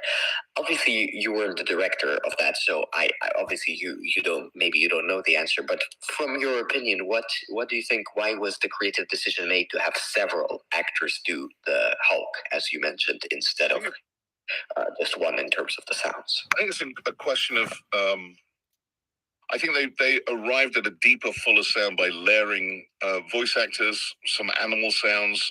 Sound design can be very, very complicated, and I think they just felt that it gave a more unearthly creature noise if you layered several voices together. It's just one of those things they experiment with, and if it works for them, that's what they'll use. So when he jumps off that bridge, that's the roar I'm talking about that me and Fred both blacked out on. You get this incredible full guttural sound that maybe one voice alone couldn't do. So I think they just made a creative choice to layer the voices and get a deeper, fuller sound for it. So that's the way those sort of decisions are made. I Nice also one. have a question. Yeah, go ahead, Patrick. Kind of curious. So there's a lot of professional voice actors out there, of course, who do stuff for big studios with big franchises and stuff. There are also times where even the professional voice actors appear in some small projects that's like made by small YouTubers, like projects like made by me and the others here, or sometimes indie projects. I'm curious, have you ever done anything like that? I have, and sometimes friends will approach me with a project that I'd recorded one last night. The guy just wrote a script and wanted to put something together, and me and Yuri Lowenthal and Stephanie Shea jumped on our machines at 7 o'clock last night and recorded, the script for about 3 hours.